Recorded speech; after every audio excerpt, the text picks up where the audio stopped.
You are now listening to the Old Head, New Head podcast with your hosts, Eric Iberg and Ethan Schaefer. Goddamn kids. Shut up, old man! Oh, just a white background. What up? You're in a jersey. I didn't realize you're a football fan. I'm a Randy Moss fan. All right. Okay. Randy Moss. No one can jump with me. Damn, so you got a new background. Oh shit, where did you go? There you are. I'm here. Yeah, plain and simple. No smoking indoors today, so it's just pre-hate smoking. Damn. You know? All right. Have a little shot from my fireball before my 40 and let's begin. Where are you at? And you're in the Minneapolis area holding it down still. Minnetonka. Yeah, I mean, last time we talked to everyone, it's been a long time. It's been over 2 months, man. I'm fucking stoked to talk some skiing with you. Yeah, but for everybody, it'll just be the normal 7-day rotation. But yeah, last time we talked, I was in my van. I've been to Alaska since then. Spent all of July in Montana, and then I drove back to Connecticut. So I'm in Connecticut right now. You even drove through Minnesota, huh? I did. Drove through Minnesota, northern Minnesota. Drove through a lot of Canada. I went up into Saskatchewan and Manitoba. And then I ducked down to Voyagers, and then I drove through the UP. So I got the whole grand tour of the North. Man, I don't even know if I can open my 40 with humidity on my hands. Cheers. I don't. Shout out to the folks at Rainier. I'm back on the East Coast, so it's going to be a little tricky for me to find some Rainiers until I'm back out west. But they're holding it down. And big thanks to Ross Jacob, like always supplying me, Dark Horse Farms here in Minnesota. I'm not doing a DPH today. I'm sorry, guys. I'm more sad than you guys, trust me. So you can't smoke in this new place? No, but it's fine. I can smoke right outside. I just wasn't about to go sit on a balcony in 95-degree direct sunlight. Yeah. Let's see what we got in the links for everybody. Of course, everyone subscribe, 5 stars, all that good stuff for the analytics. What links you got? We're in August right Well, I now. guess the first one, I guess it's time. Go check out B&E.store. That's Phil and Hendrix, B-Dog and E-Dolo's online web store for North America mostly. This time we should have some dope-ass Dolo for gold shit. Trying to do some fan club stuff. What else? Got the Free Skiing Museum. Is that what I call it? FreeSkiingMuseum.com. Hopefully that's in the thing. That should be up here very soon. Should be up already by the time this podcast. What else is dope, man? How was selling the inspired hoodies? I guess people still like them. I mean, that's what's crazy to watch. Like, it's still like every day, and then there's like one hoodie, another fucking country, and you're like, what? This is so nuts, man. Yeah. So it's fun to see people still care. So you leaving that up? No, I think I'm gonna take it down end of August, and then I'll do a collab with Tall Tea, and then give some people some of that for a while, and maybe turn it on in the future if people still like it. All right. Same thing with my merch. I might do September only. We'll see. But this is all stuff that's gonna be long behind us by now. Let's talk about our guests today. We got. Well, this is what I'm thinking. We opened the season with a long conversation on while we were waiting for a Met, and we talked about a big player behind the scenes, Josh Bishop, and we said, okay, this is a guy, he's a key holder, he's a gatekeeper, however you want to say it. There's a lot of different ways to describe these types of guys. Jason Arens, our guest today, is another one of those guys who holds the keys. Yeah, you're putting him at this level of because, I mean, let's just be honest, man. Josh Bishop fucking can make dreams happen. Jason, I don't have Jason's full resume right now, but Jason oversees. But tell me a little bit about him, because, like, I know his name pops up. Yep. And that's why I'm super excited for this conversation, because I know he walks in many different pairs of shoes in our sport and wears many different hats. And so I'm curious, my new head affiliate, what is Jason Arens to you guys? Because he's like a mid-old head, but like, I was watching super unknown edits from 2008-9 of him today, and I was watching just some other shit he had, like a season edits from like 2004 or 5. I don't even know his oldest ones that he had. And so I'm like, holy shit, he was kind of like in the 2008-9. He was right up there, right? When I watched his edit, I'm like, okay, so you were like that one step below kind of the superstar kids, but you had the tricks. Yeah. And so that's all I know from my old head position. And then I know he got in some judging and like Joystick and a couple other things, but you tell me a little bit about him before we get into this. Well, this will just be an informal resume. Jason basically runs all the judging for the competitions these days. So Olympics, X Games, all the World Cups, all the shit you watch, the shit you don't watch. Jason has his fingerprints all over that. So if you want to talk competitions, you're going to talk to Jason because he is the go-to for everything competitions in skiing right now. He's also a team manager. I think a team manager, owner, operator, does everything for Surface, Joystick, Causwell. So he's running a team. He's doing judging. He's deep into this fish shit. He knows all the inner workings, and it's kind. I don't really know how to do a proper resume, but that's kind of the basics of it. He also has a podcast. Shout out to the boys at Good Enough, and they talk competitions and behind the scenes. I wonder if it's better than Andy Woods's. It is. It's way better. You've listened to them both? Mm-hmm. I think the Good Enough guys have been doing it longer than they have. And then Andy Woods hopped on it. And I'm not going to rag on Andy's show, but I do think that Jason and Pete and Noah, I think they do a better job.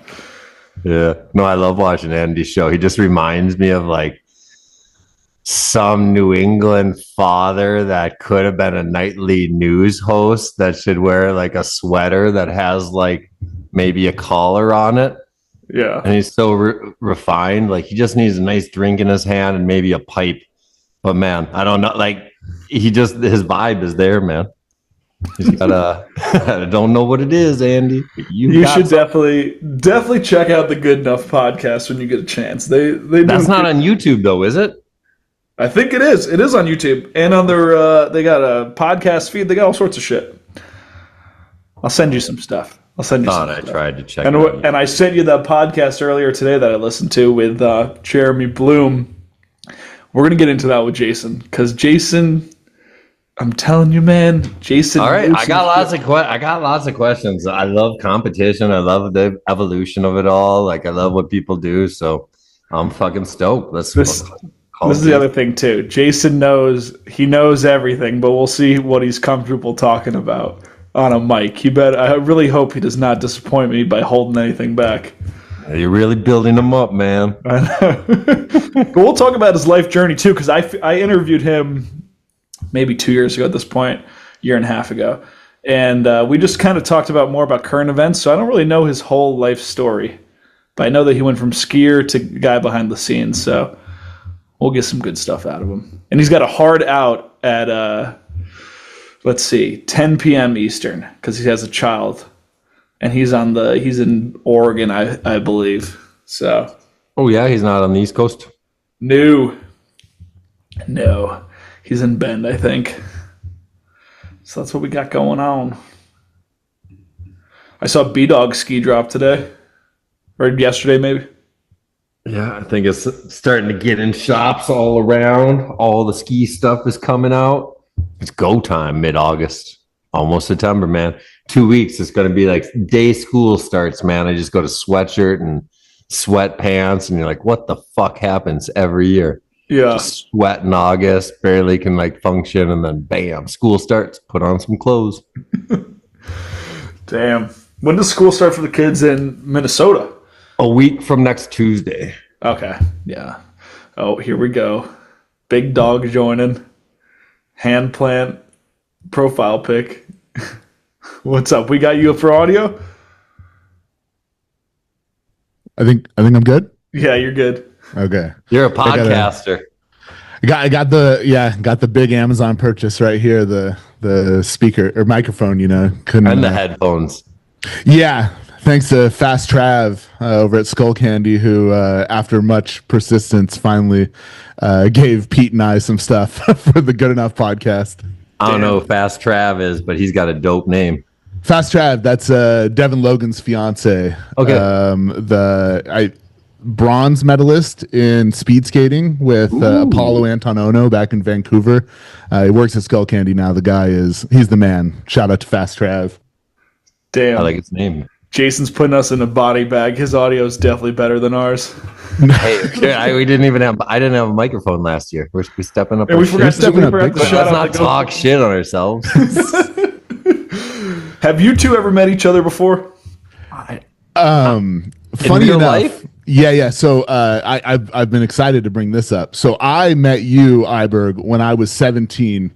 My first time ever coming to Mount Hood. I hitched a ride from Tahoe with Sean Field and Colby Albino.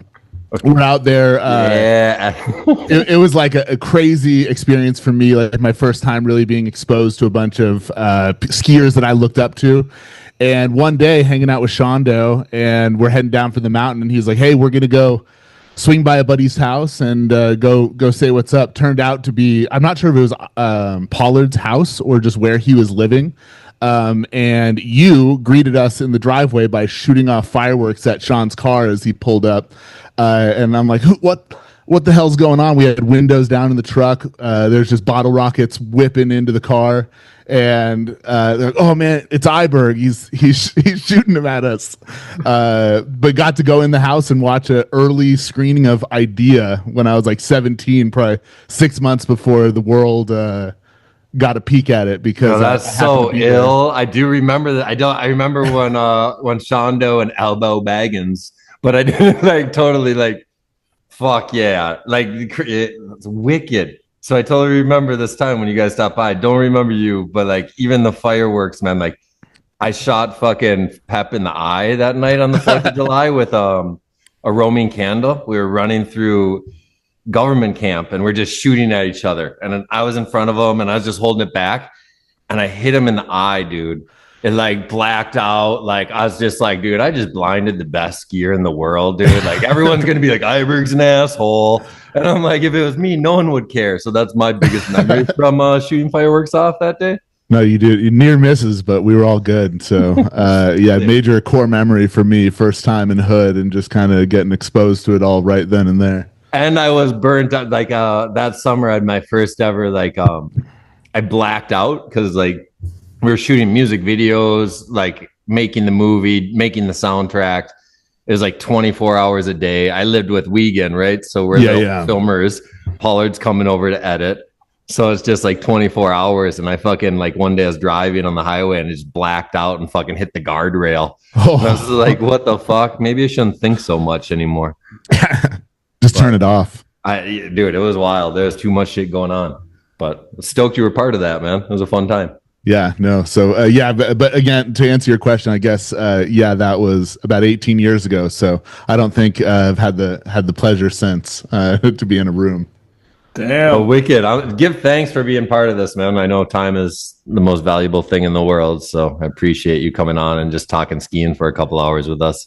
Yeah, no, was a big fan of the first season and really excited that you guys are bringing it back, and just feel honored to be amongst the names of the people that you've spoken to so far. Really, a lot of people I look up to and that are really making waves right now. So I love it. Have been listening to all of them. So wicked. That's a lot of time.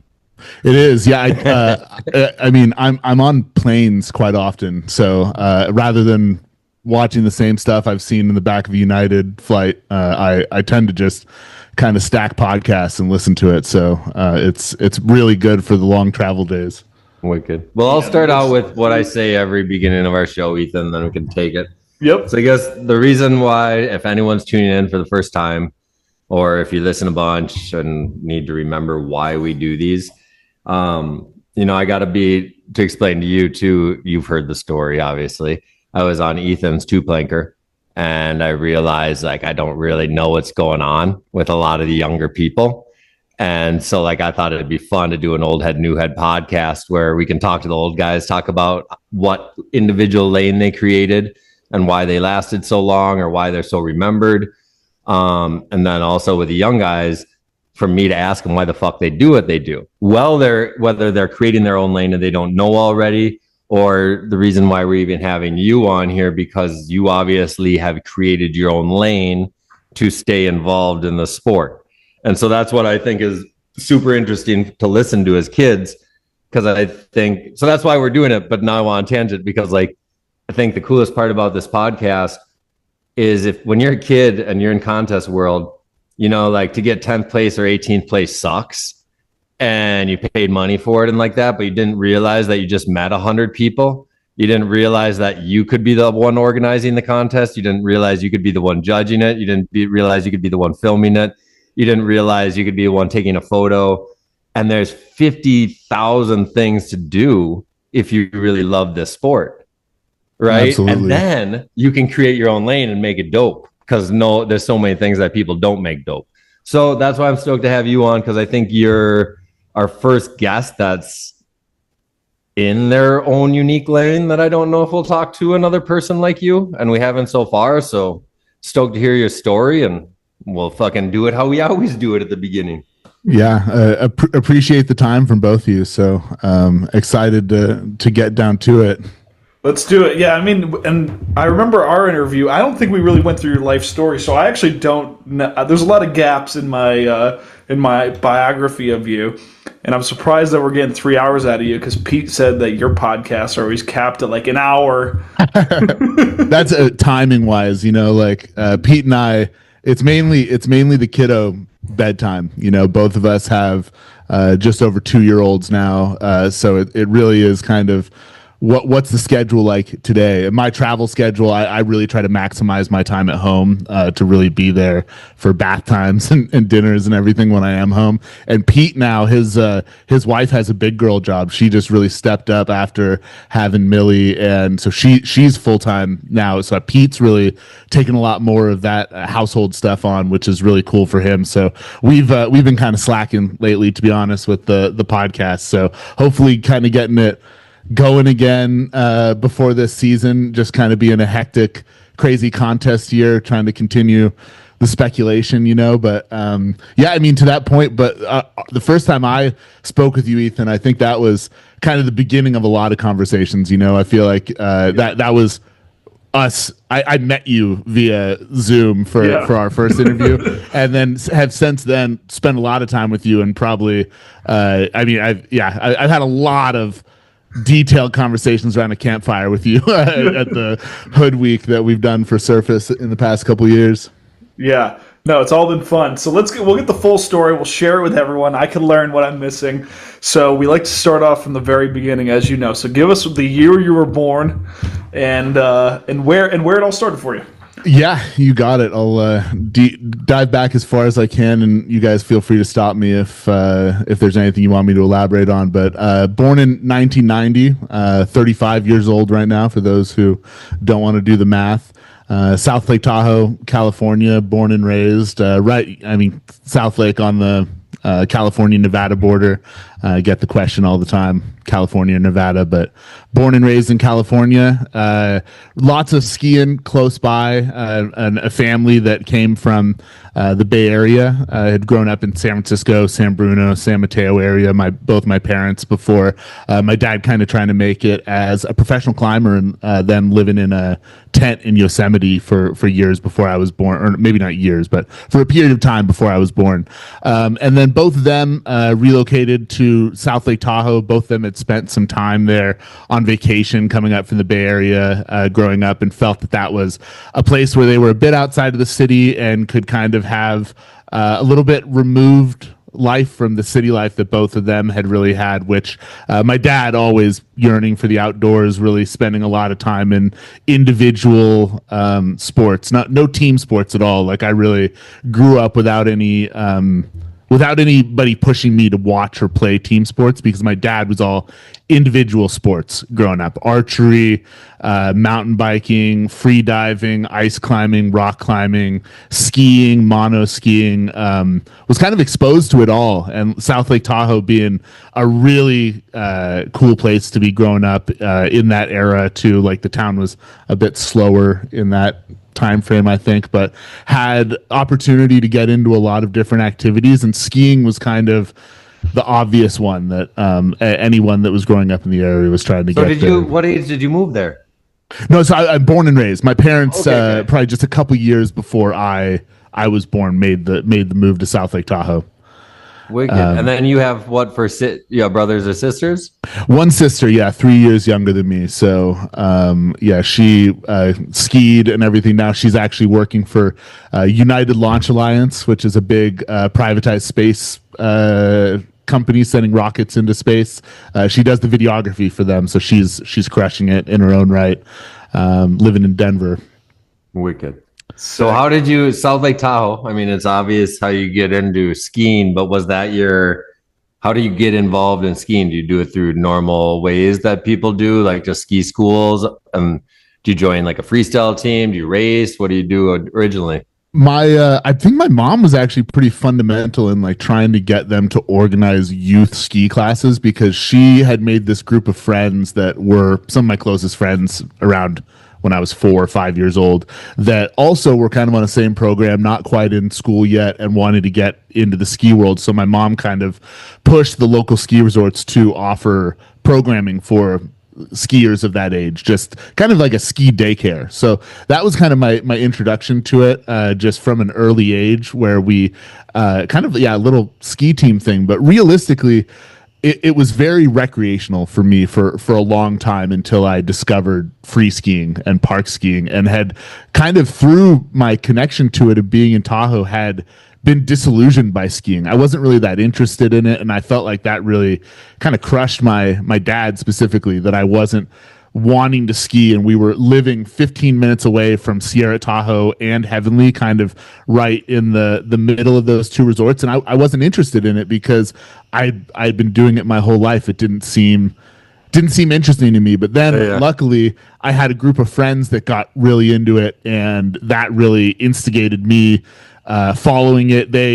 My buddy Zach, RIP, but he was my intro to the sport. I feel like I give him credit with a lot of that. He exposed me to line skis and Armada. I think it was session 1242 was the video that he had, that we just would go over to his house and watch it on repeat. So like really fast and hard intro to free skiing. Once I was exposed to it, this group of friends that I was hanging out with was getting into it. Luckily, I had a bit of a ski background, but I was terrible, and that was kind of the best part about it. Was just something fresh to learn that I hadn't been exposed to, that seemed unique and fun to follow. So you weren't into the guy, like, because when you're 0 through 10, pretty much, squaw is like the center of the universe for skiing. So that wasn't interesting to you at all as a kid? I mean, it's funny you say that, because first of all, squaw is different. South Shore soldiers or exactly. North Shore Mafia, man. Don't be comparing the two, Ethan. So that's what I'm saying too. Is like, honestly, North Lake was so far away to me growing up. I think the first time that I remember going to Truckee was for USASA Nationals when I was 15 or 16. Like, it wasn't something you did. You didn't go. I mean, we had skiing there. We all had to go outside of town to like Carson City, Sacramento, Reno area to really do major back to school shopping and stuff like that, because South Lake's a small town. So we weren't really going to North Lake. And I mean, Squaw, now Palisades, was the mecca. I remember like, instilled in me from a young age. We were going to the Warren Miller movies every year, was watching all the Glenn Plake, Blizzard of Oz style movies. So you knew what that side of the lake had to offer, but there wasn't really any way for me to say, hey, I want to go check that out. Yeah, you don't have a car. Driving me. Yeah, I didn't. And dude, it's like, dude, everything's twice as expensive. I mean, Heavenly's in a casino town. Like, do you know how cheap that is to stay at a casino and then go ski? True. And then Sierra Tahoe was pretty much the most ghetto place ever. Yeah. Like, that wasn't even considered Tahoe. Like, that was like, oh, where's that one spot with the big trees? Yep. It's just like, it wasn't the cool spot. So you could live in South Lake. I had so many friends that were like, because their parents worked at the casinos or whatever, and it's just, doesn't need to be your scene. But if you're in North Lake, it better be your scene because it was paid for. Exactly. Yeah. And it's funny because South Lake, it just like Sierra Tahoe and I mean Heavenly, even back in the day, I remember for years there was a program at Sierra Tahoe where if you got certain grades as a local kid, you would get a free ski pass. So there was a lot of like community engagement happening in the town to get the youth that's growing up there, because a lot of the kids that are growing up in South Lake, it's very divided. You know, you do have the wealthy families, but there's a lot of the working class families that are making that town run, and a lot of those families don't get the opportunity to get their kids up on snow. So we had ski weeks where the ski resorts worked to provide lift tickets and rental equipment for the kids. But I think South Lake did a really cool job of that. And like now having a young daughter and wanting to get her involved in skiing, I take a look at how much has changed, because I feel like I was very fortunate that even given the fact that we were not the wealthy in Tahoe, in a place where it seems like it should be so prevalent, I was able to experience that just because there were so many community efforts to get the youth up there skiing. And Tahoe in general just has like such a backstory in skiing, and it really felt iconic. And like knowing about Glenn Plake and getting to ski with Glenn Plake. Glenn Plake did community ski days where I got to go rip black diamonds with Glenn Plake at Sierra Tahoe when I was 9 years old. Like that sticks with you. You know, that guy is an absolute legend. That's sick. Yeah. What was up with Kirkwood? Isn't that in that area? Oh yeah, Kirkwood's out. You know, so like it's not close to anything residential wise. It's probably a 35-40 minute drive from South Lake proper. My dad was actually the UPS driver for Kirkwood for the majority of my life. So once I got back into skiing, through this getting together with my friends, getting more interested in park skiing, I really was leveraging that Kirkwood connection and trying to get over to Kirkwood more, because Kirkwood was like down with free skiing in a way where people weren't at the time. You know, they did Ski Pig there, which was like the first game of skate, game of horse or something that was actually broadcasted for a TV show. That was at Kirkwood, at least some of it was. They would build these massive jumps, and all the South Lake resorts would try to compete with what the North Shore was doing, but nobody came. So we were, for the most part, when I got into park, like skiing pretty much empty parks with beautiful lake backdrops and varying sizes of jumps, you know? That's sick. All right, so let's get more into like what actually put you on to skiing. Yeah. So into it. My buddies, Zach McAllister and some of my other like early ski friends that I've been hanging out with, but then they got into skiing and they wanted to make a movie, and I really thought that was cool. Like I just thought, wow, like I've never been exposed to anything like that. I really didn't know much about it at the time, but I really was interested. And when I started watching the ski movies, that really resonated with me. Just something that I really remember. Those Ready, Fire, Aim and Session 1242 just were so fundamental to me in the first movies that I had access to, and just watching the heck out of them. But my friends were all pretty good at it. Like they really took to it quickly, and that's where I feel I really struggled, and it was like a passion for me just to try to get better. And growing up in South Lake, as Iberg was saying, South Shore Soldiers, we used to have our own camp. There was a camp that was a spring break ski camp that happened at Heavenly every single year. That was like, it's funny now how much experience I have with summer camps that we'll get into in a later point in this. But South Shore Soldiers was the opposite of anything Wendell's and Woodward is. Like, it is party first, ski second. They build this massive park with probably conservatively an 80 to 90 foot step down jump in the center of all of it, which is where everyone Please note this camp is for college spring breakers that want to get fucked up. And then this is in early 2000s. Yep. So these kids are coming, getting fucked up, and then just hitting shit that not even the best in the world can hit. Straight up. Because they just started doing this shit in the last 3 years. It was the college stuff, but I just want to make sure Ethan knows. Yeah, so this is 120 college kids on spring break hitting jumps and boxes, guys and girls. Is this Soldiers thing the actual name of it, or is this South Shore Soldiers? That was the name of the camp. Spring camp. That's a crew, right? So you have North Shore Mafia, South Shore Soldiers. Yeah. And this is what they claim. South Shore Soldiers all rolling Cadillacs, right? So this is like everyone rolls up at this camp. You have Bob Palmer, You got who else? The fuck I don't know. Jimmy I Halapoff, was Jimmy ever there in Tomer. 2003, that year that you saw 1242 when we went, man, or 2004, I think I went the next year. Like 5 caddies just roll up, dude. And these are like 1960s, just fucking dialed. Yeah. Shit on the inside, most of them. Like even like kids like Chris Hernandez, who was Chris, real estate agent now. Big up Chris Hernandez. Like I remember he's like, I got a caddy, and it just was fucking so ghetto on the inside. And then, but he could roll with the crew then when you go down the State Street or where the fuck it's called. And South Shore has a fucking culture for like sure. No ski has like they're punk rock. If I could say an area is punk rock for the sport of skiing, it's South Shore Lake Tahoe. Like that's like, I don't know. That's how I'd view it from the outside because I never seen nothing like it. Continue. South Shore Soldiers. So that was the camp. I had known about it, and it was not a kids camp. So I found out through reading a brochure that if you had a Heavenly Pass, you could sign up for just the day camp part of it. And this camp was like $250 or something like that. So I desperately wanted to go to Windell's. I wanted to go to High North. I wanted to go to Momentum. That was never in the cards. But I found this budget price point camp in my hometown that my mom could drop me off and take me home from. And of course I was going to do that. So I think I was 15 maybe when I did South Shore Soldiers. Youngest person there by a margin, as Iberg's saying.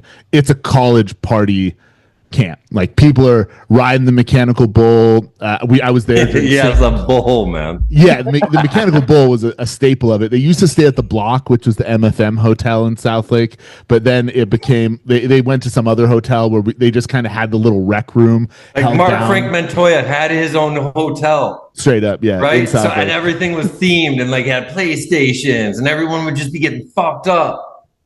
It was the illest place ever. And so I signed up for camp, obviously. Like it took a lot of convincing from my parents, but I could swing that one, you know. And my coach was Shane Chanley. I'm sure you've ran into him.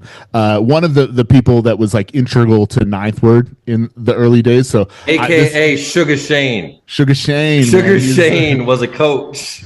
Put that into perspective, Ethan. I've never heard of this guy in my life. Oh, you need to know who Sugar Shane is, man. You got to meet him. He's a great guy. Like he really, as a coach, that was a wild week. I just remember like I was learning. So for reference too, like I came to South Shore Soldiers because I could not learn how to slide rails. My hip was destroyed. I spent. You're how old at this point?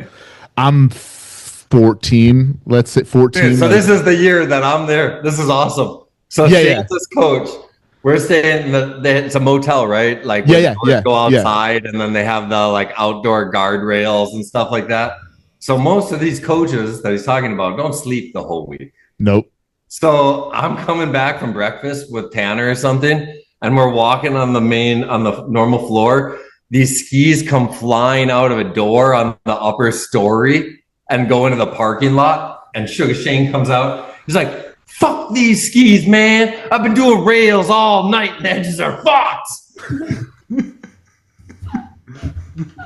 No, this camp was not normal. No, it was not normal. And I mean, for like, I feel like I was pretty innocent at that age for sure. Like I feel like I understood some of the stuff that was happening around me, but I was just so juiced to be there. And like, I knew about all the pros that had come before. I had seen like videos of Schiller, Mike Wilson, like all these guys hitting this park. And I just knew that's where I wanted to be, you know. And Shane was my coach. He taught me how to slide rails. Like my week with him, he taught me how to get on rails. Funny enough, one of the days, so I'm the youngest kid at the camp by a long stretch, and I'm waiting there in the morning, and Shane doesn't show up. Just like he just doesn't show up. And after about 45 minutes, they're like, we don't know, we can't get a hold of him. We don't know where he is. Like, we're just gonna send you up with another coach. Hey, this is Rory, and it was Rory Silva. And I don't timeline wise, it must have been just after Dubski came out. So maybe so it sounds 2005 now. Yeah. So I was terrified of Rory. Like I was genuinely scared of Rory because of that part. And I was like, I looked up to him. He was So he took me for the full day. Never got an explanation as to where Shane was. He showed up the next day. I think he got arrested. But Rory was my coach that day, and he was just so nice. Like, I get everything. I had been so afraid. That part was scary to 14-year-old me. You know, like I'm not squeamish, but that part was a little bit intense. And for reference, Ethan, like this Dubsky part, if you haven't seen it, Rory Silva is chasing down his ex-girlfriend, stabbing her, and eating her heart as they acted out in these interludes in the movie. It's awesome. Like, he had definitely the darkest part in that movie for sure. But I'll still claim it's the only ski movie people walked out at premiere. Oh, for sure. Like, there's been no other ski movie. We're like, yes, I'm so stoked for winter. Oh, this. Oh, that's anymore. That's good. Really, just too polarizing. But yeah, so Rory took me over that day. But that was my intro to South Shore Soldiers. That was also like, I went there my first time, and I was terrible. I was learning to slide rails. You know, struggled with it a couple more years, like through doing USASA contests, and then came back to South Shore Soldiers. 2 years later, I think I blew my knee the following year after I had signed up. And then the next year I signed up, and my coaches were Shane Chanley and Dustin Kimsey, who's still a homie that we keep in touch with in Oregon, living out in Welch's.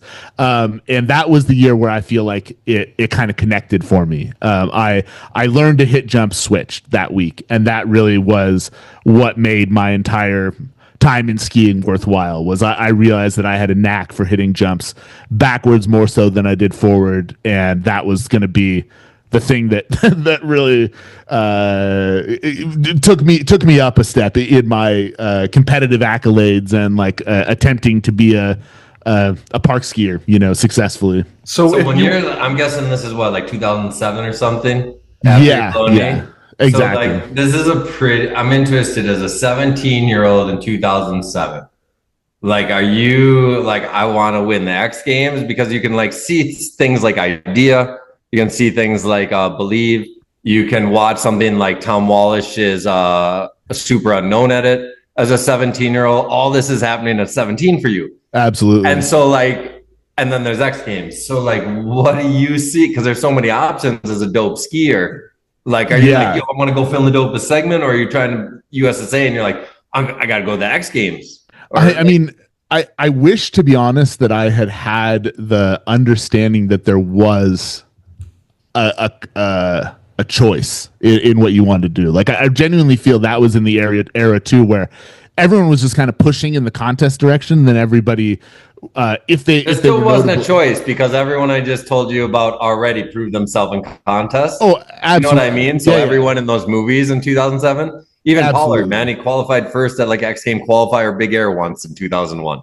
So like, he was approved. Every single person went through the contest thing. But like, I guess for me, like, it really, that seemed to be my outlet, you know, was the competitive side of it. And like Tom Walsh's Super Unknown, that was super impactful, I feel like, for anyone in my era, for just seeing that there was another way to make it to be the most talked about skier in the world through not a contest, you know, like, but I had grown up seeing the contest accolades, you know, watching X Games religiously, and just really being interested in the contest, but still at the same time, like, I had so many talented skiers around me that I don't feel like I was necessarily like, I knew I was realistic with my goals. I never really felt like X Games or anything might be the reality for me, but I felt like what I was doing ski wise, I was having fun in competitions, and I had a strategy as to the way that I approached those runs, where I almost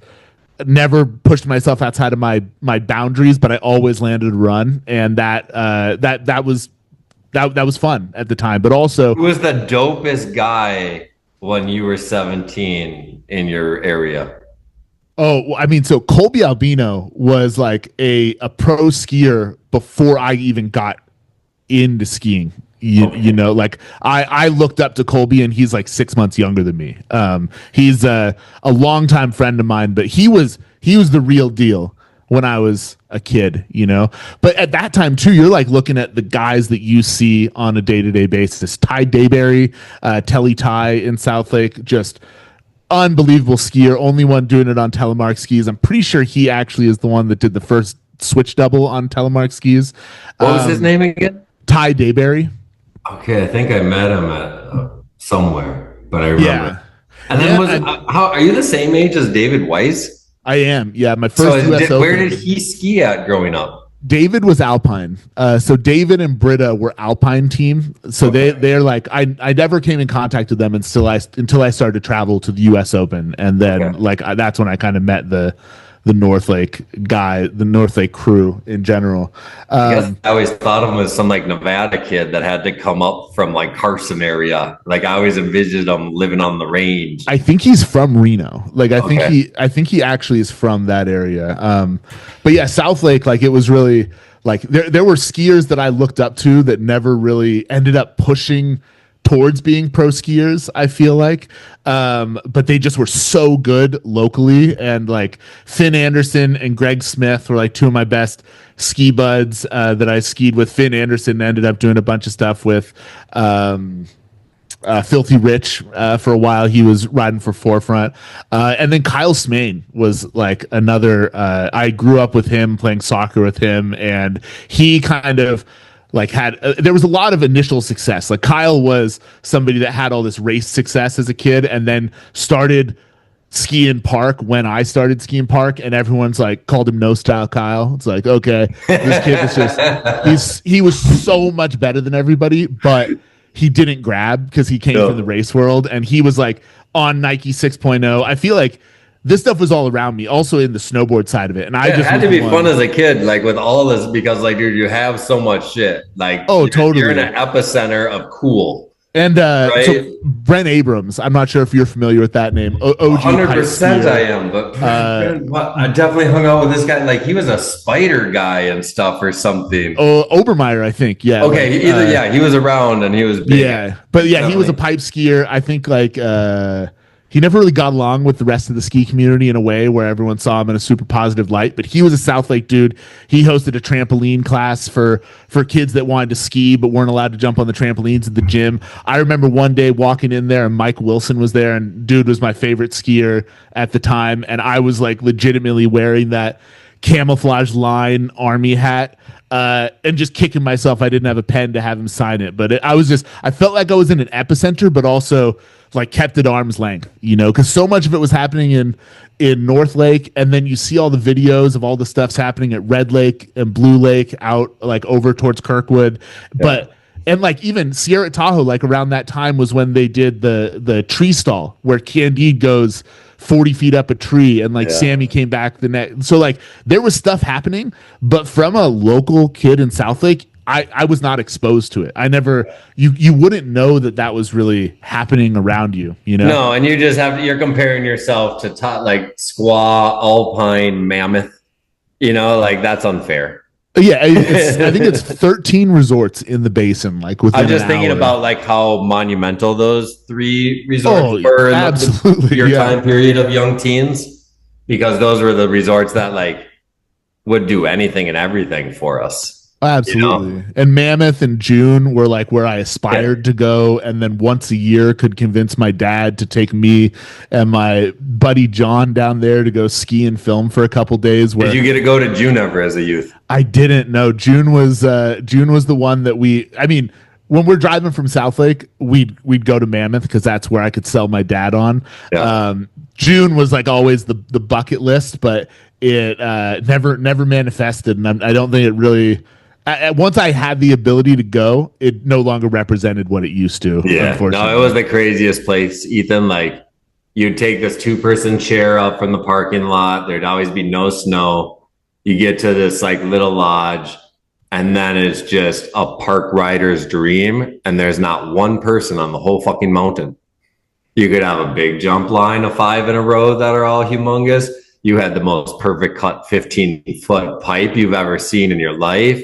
Just like it, what June Mountain was, because I lived with the guy Phil Bellinger and Sarah Burke. Oh yeah, myself lived with the head guy at June, Eric Rosenwald. Yep. And it was just still to this day I can't believe that there was a resort where we could go every day and it was empty and just a handful of our friends. Oh yeah, I mean it looked unbelievable. That pipe segment, I think it's from June. That's Bellinger, like after he comes back from his injury.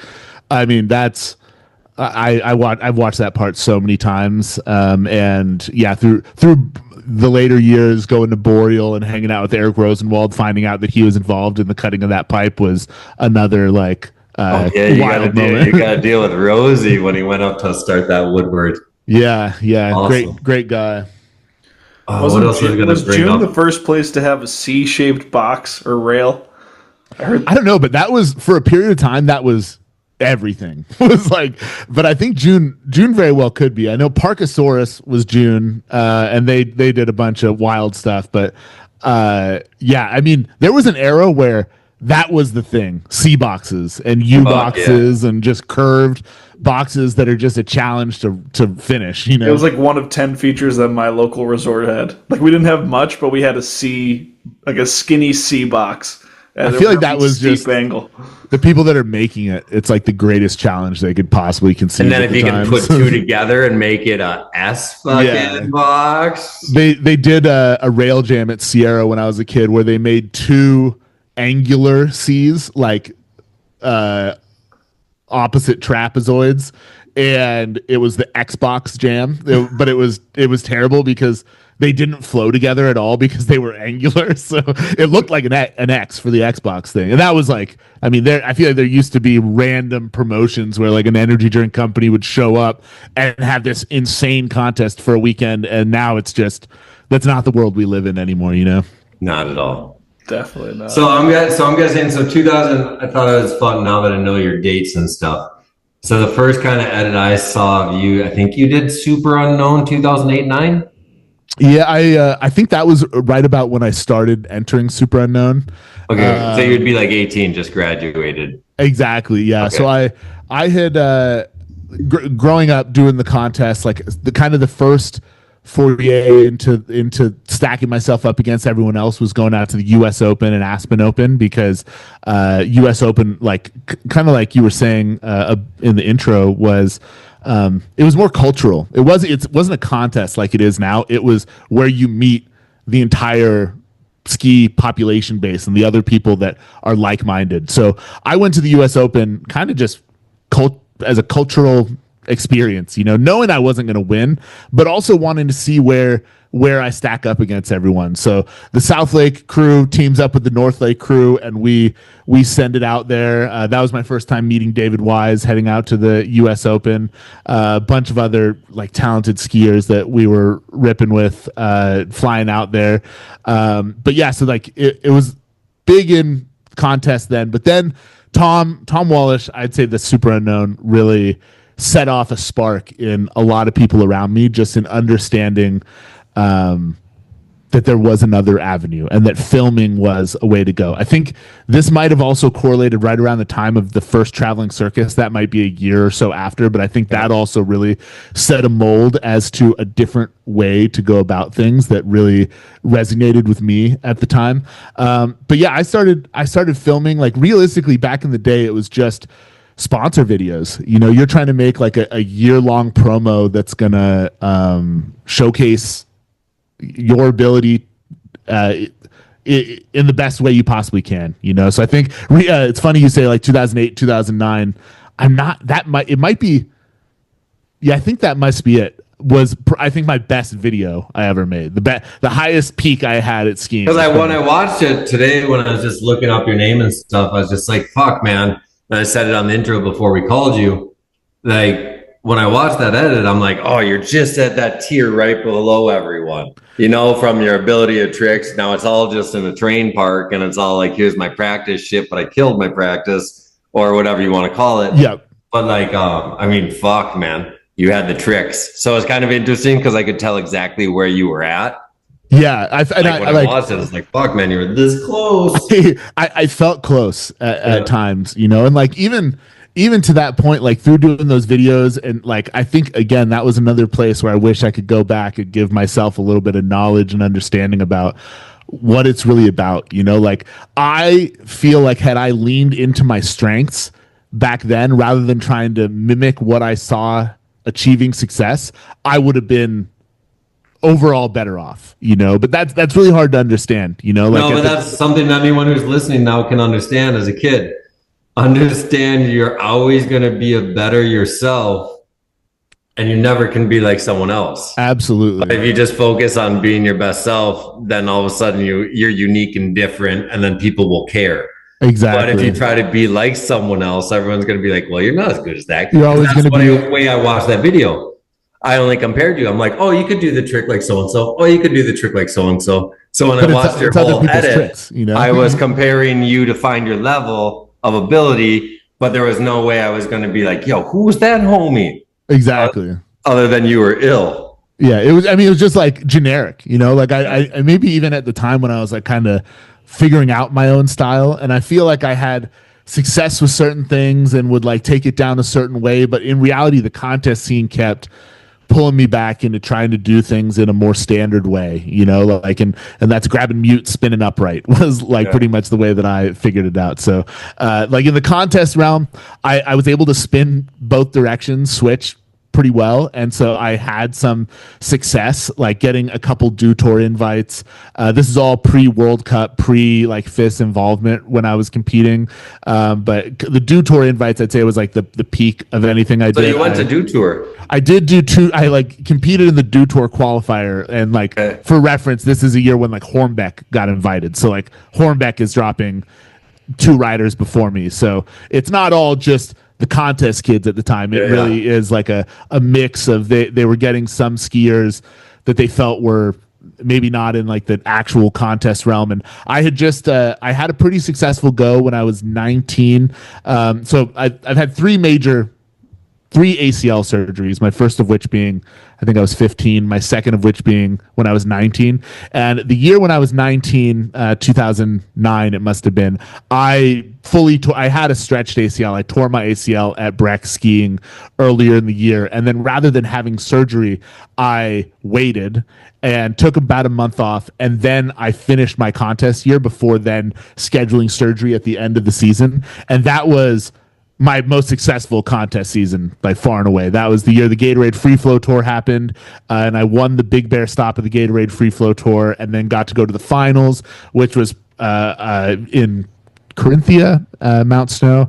I got 3rd place in that one to Stefan Hammer and Austin Torvinen, narrowly edging out Parker White, who finished in 4th place behind me. But it was that was probably my peak of my contest. Then got a couple like Do Tour. I feel like they're just they were being nice to me and giving me spots, knowing I really wasn't a threat. But that was kind of where the contest scene was going for me. And I'd really seen what Tom did with Super Unknown. I mean, you can't even say that wasn't a big influence on everyone, like Super Unknown. But it's kind of crazy if you think about it, because then all of a sudden he drops an edit that fucking put him on the map. Everyone knows who he is. And then like, I can make an edit. And then all of a sudden he gets tight clothes and wins contests. Right. He says, tricks ya. And I mean, that's like, it's so crazy to me because of how much influence Tom had on me. And then I judged the X Games slope that he won. Like, it's the full circle side of me coming back into this as a judge is something that I'll never take for granted. Like this sport to me drew me in for the culture, and it was something I was so interested in from the beginning. It just appealed to me in a way that another sport hadn't. And despite struggling through the contest side of it and like not really necessarily finding a stride with the video side of it until a little bit down the line, like it still was just such a passion project that I knew what I wanted to do, and I was very dedicated to trying to make it as a skier, but understanding, I feel the whole time that I wanted to stay around skiing. I wanted to be around skiing, but I knew that I likely wasn't the person that was going to do the groundbreaking maneuvers that would make me win a contest and be notable for that way. I rode for Solomon at the time. I saw it in one of the Instagram comments. I think it was skier Steve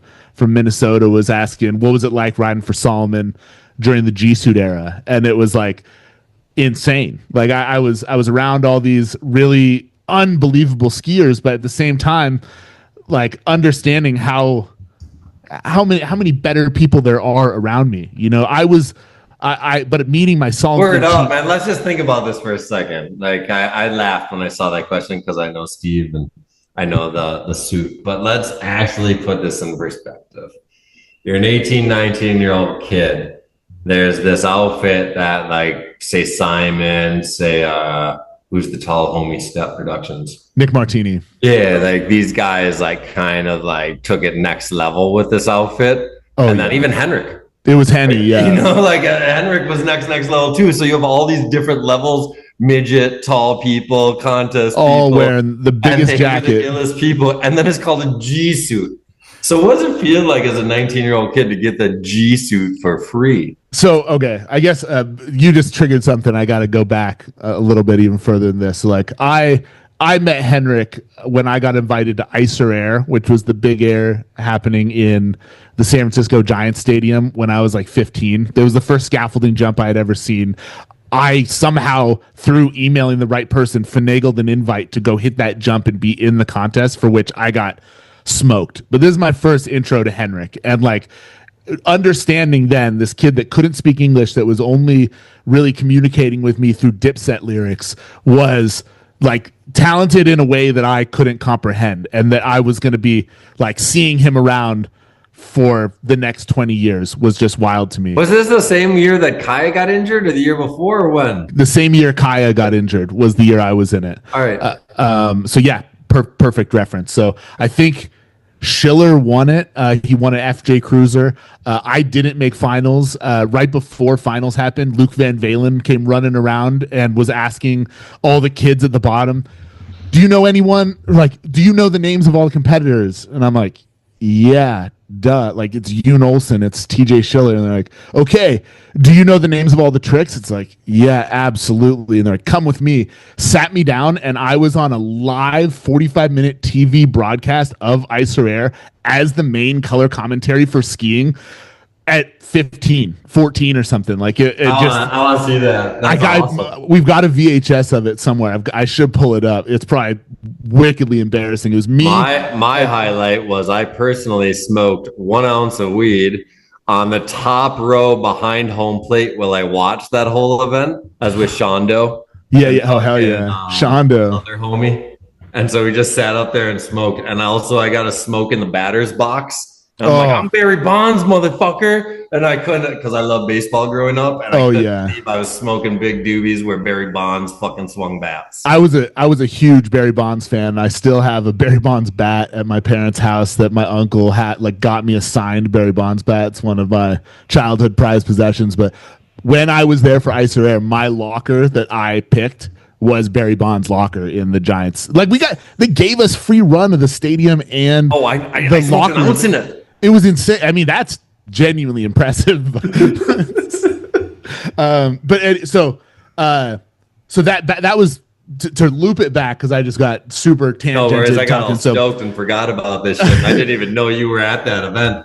I got it because I did the whole first year event when it was on Fillmore. On the street, So I was in charge of picking all the skiers and organizing it all. Oh, hell and so it's just kind of fun, like, because then to see where that event went the next year, it went super shitty. And then the hip year, the really weird, like, winch pull hip thing.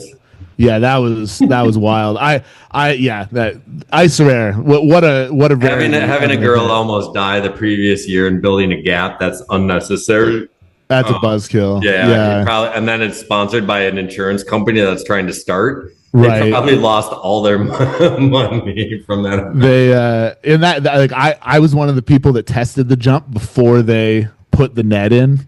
And like, we didn't even know they were going to put a net. We just I remember Tay Westcott. I don't know if either of you have met Tay Westcott. They weren't going to have a net. And they weren't going to have a net. No, we hit it. Me, Colby, and Tay hit it before it had a net. Two snowboard girls. And then the girl fell in the net. yeah, exactly. But yeah, so Icer Air, met Henrik, met a bunch of skiers that I just was super excited about. But then years later, through getting sponsored, I actually, at the time of Icer Air, I was sponsored by Ninth Word. I worked my Shane connection. I was on Ninth Word for about 2 weeks. I picked up skis directly from Campbell's house. Did you get paid? Oh God, I was not at that level at all. Ninth Word was. No, FYI, no one's ever been paid. No. Chug got paid. Who? Ian Costco, Chug. He told us he got paid. Well, and Bellinger got paid, but in a roundabout way.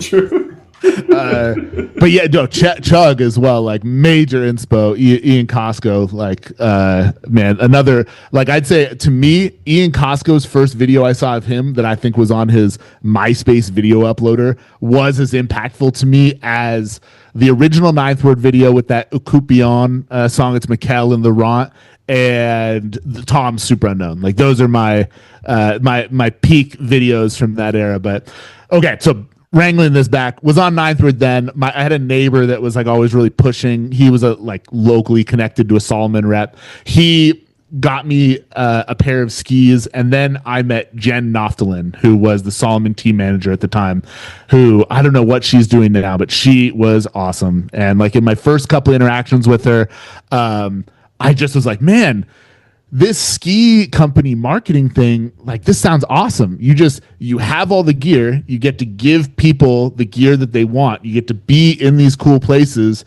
That sounds like a cool job, you know? And I got connected with her through the Jib Academy. I think it was 15 and under, and I turned 16 like 2 weeks before the first one in my area. So I ended up getting to coach the Jib Academy through me being hooked up with Solomon then, and like out of Tahoe, I guess I was like the one that Jenny was putting on to these things. And for 2 years, I got to travel around and do some of the Jib Academies. That's where I ended up getting to travel with and hang out with and become friends with Nick Martini, Alex Martini, Michael Clark, Andrew Hathaway, Matt Walker, Tommy Ellingson, Seth Warner, like OG Jib Academy, Solomon crew, tons of people that I like compared myself to in the contest realm, like competing against Nick, competing against Michael Clark, but just understanding those dudes were leagues ahead of me, but still getting to travel and do some cool stuff alongside Solomon. And like, that's where I got the peak at, maybe you don't even have to be you could work within the ski industry and find something that's more fulfilling than being the best skier. And that was something that my experience with Solomon showed me from day one. Was I thought Jenny had a really cool job, and the G suit, like that era was just so impactful. Henrik was wearing that jacket, and I feel like Henrik was setting the tone for so many people at the time, specifically stylistically. And then just like, it was the biggest jacket, it was just ridiculous. It was the must have, you know. And to my first year, like getting Solomon outerwear, they send me that thing. It was a dream come true, you know. I had the thing that everyone wanted. It was pretty cool. Had to have been. Shit, Ethan. What do you got, Ethan? So we're at 2009 G Suits. So I guess now you just said you had a second knee surgery when you were 19. So you just had your best contest year. You had your best filming year. Did you go to college? You blew your knee.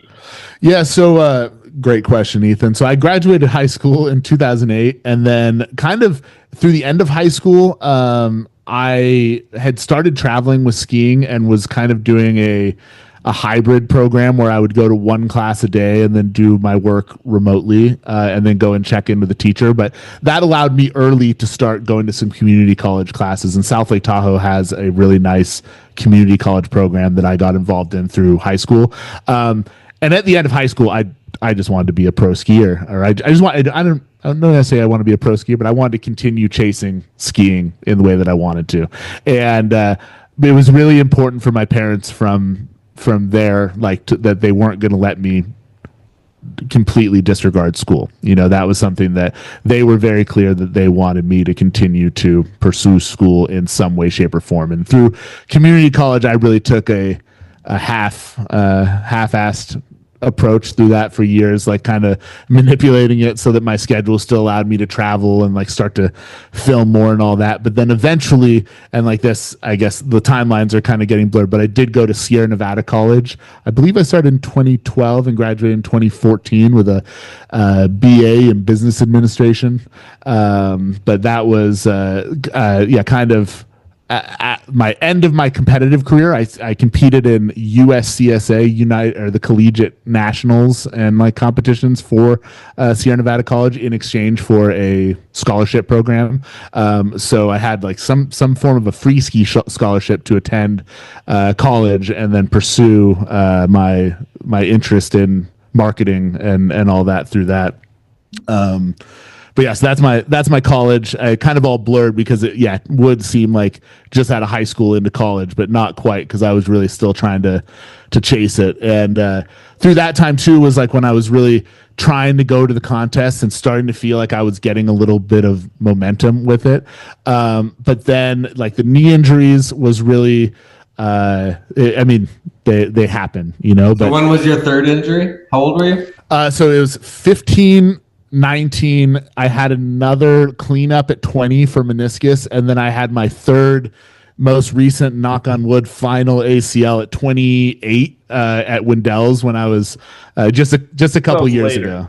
Much later, much later. So 2014, you're graduating college, you're realizing maybe I can't be the best. What are you doing then? Like that's got to be kind of a big year for you because it's time to get serious about life.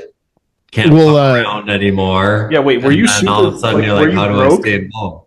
Was I broke? Yeah. I think that was like the thing that my friend group always like really prided ourselves on is how broke we were all the time. Because you took a few years to pursue skiing and then you went to college older than the rest of the kids in college. So then you're in your mid-20s and you've probably never had like a firm job at this point. Well, yeah, I mean, like for reference to like and I mean, there's another timeline I haven't even dove into right now, but my first time at Hood. So saying my first year at Hood was 2007 when you shot the fireworks at me, Iberg. My first time working at Hood was midsummer 2008. I got hired as a digger. Brady Perrin and I were hired as the only two ski diggers that Wendell's had in their history. And we only got hired because on 4th of July, some of the diggers went so nuts at the Ark, the old Wendell's establishment, burnt all the mattresses and all of them got fired. So Austin Stevens, the founder of Saga, had been living in Southlake, and I had been pestering him all year after my amazing first year going to Hood, checking out Wendell's. And so I wanted to coach because that was like where you cut your teeth, you know, as a skier in that era. And Austin, there were no coaching jobs. It was really high profile. But when all those guys got fired, Austin gave me a call and said, hey, you know, it was the 4th of July, I believe it was. He's like, if you can be up here in 3 days, you got a place to stay, you got a pass, we'll feed you, but you're not getting paid, but you get to ski for the rest of summer. And I swear I was in the car before the end of the phone call even. Like I was there, and that was my intro to Wendell's, like working there. I guess I technically visited in 2007 as a guest pro for Solomon, thanks to Travis Erdman, who just I think felt sympathy for me and let me in. Pick up Travis Erdman. Oh yeah, great guy.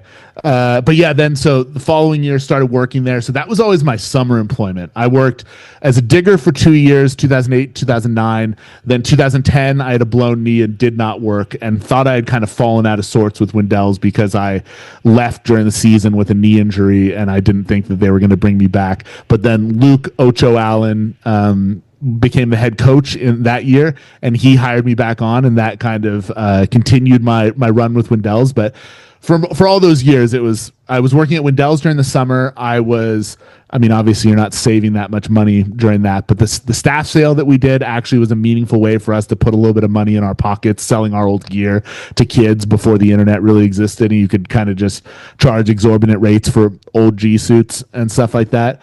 And then during the season would do random odd jobs and just like, but yeah, really broke. You know, I think that's a pretty good way to say it. I was always really keeping the budget lean, if you will. But yeah, the Wendell's thing was always a every summer thing that I would go back to, and that was really big for me, and I just really enjoyed my time up there. But also then during the season, it was like I was working at an ice cream place that was run by some family friends when I'd come back home. I just had random odd jobs. Before even starting college, I moved out of Southlake and moved to Salt Lake City with the Good Enough boys, with Noah Curry, Garrett Jurich, Pete Arneson, because that was what you did as a skier, you know? So it was all over the place, like from going like out of high school to kind of kicking it around. I started hanging out a lot more on the North Shore once I had my driver's license. That was when I met, actually I met Noah Curry's older brother, Dylan, who was a Super Unknown finalist one year. I believe it was the year that John Brogan won, that Dylan Curry was a finalist. Dylan, one of the nicest kids ever, such a talented skier, ended up hitting his head pretty bad skiing, and that's when I actually started to connect with Noah. Is I was hanging out with Dylan, and then Dylan got hurt, and I didn't have Dylan to ski with anymore, and I was driving over to North Lake to go ski Boreal, and Noah didn't have anyone to ski with because his brother was taking some time off, so we kind of started skiing together at that point. But kind of just bouncing around all over the place and like doing it on the tightest of budgets, you know. Like this is probably during the era when I had my only paying sponsors, which was I guess Bolay and Heavenly, and that kind of made ends meet when you're not paying rent and you're just couch crashing, and you can go back to South Lake and stay at your house in your childhood bedroom, you know, when you need to. But just kind of trying to make the rounds and trying to go to the contest when I could, go ski as much as I could, and go out and film with my buddies, and just kind of different video projects that were going nowhere at the time. But the Wendell's connection was always something that brought me back, like during the summer. And then kind of, I mean, that even, I'm sorry because I'm just meshing timelines so much right now. No worries. I think it's interesting because, like, dude, you still graduated at 24. Like, there's kids that just party and graduate on average at 23. So if you're doing all this and and every skier I know that goes back, they're not finishing until, I mean, I think Dash Long just finished like school like 8 years ago. I don't even know, but either way, it took him into a long time. Yeah. So when I think that you actually graduated by 24, I'm like, yo, you didn't miss a beat. Yeah, I mean, you didn't really like. Yeah. You didn't at the time, like there was no sacrifices. Like it's not like, oh man, I gave everything to skiing and it failed, and then I had to go back to school, and then I'm 30. I'd say like, you still fucking killed it at the same time. Obviously. I'd say I was always hedging my bets, you know, like I think at the baseline, I always feel like I knew I was a realist, and I knew that ultimately the game of an athlete is very fickle and it could really go in any different direction. I had seen so many people around me do that and it not pan out the right way, and always wanting to just pursue a life in skiing, be able to be around it, you know? So I'd done the community college stuff. I'd been kind of going back and forth. By this time, Good Enough had started. We were really doing that. And then tell us about the Good Enough. What is Good Enough? Yeah, we got to talk about the Good Enough crew.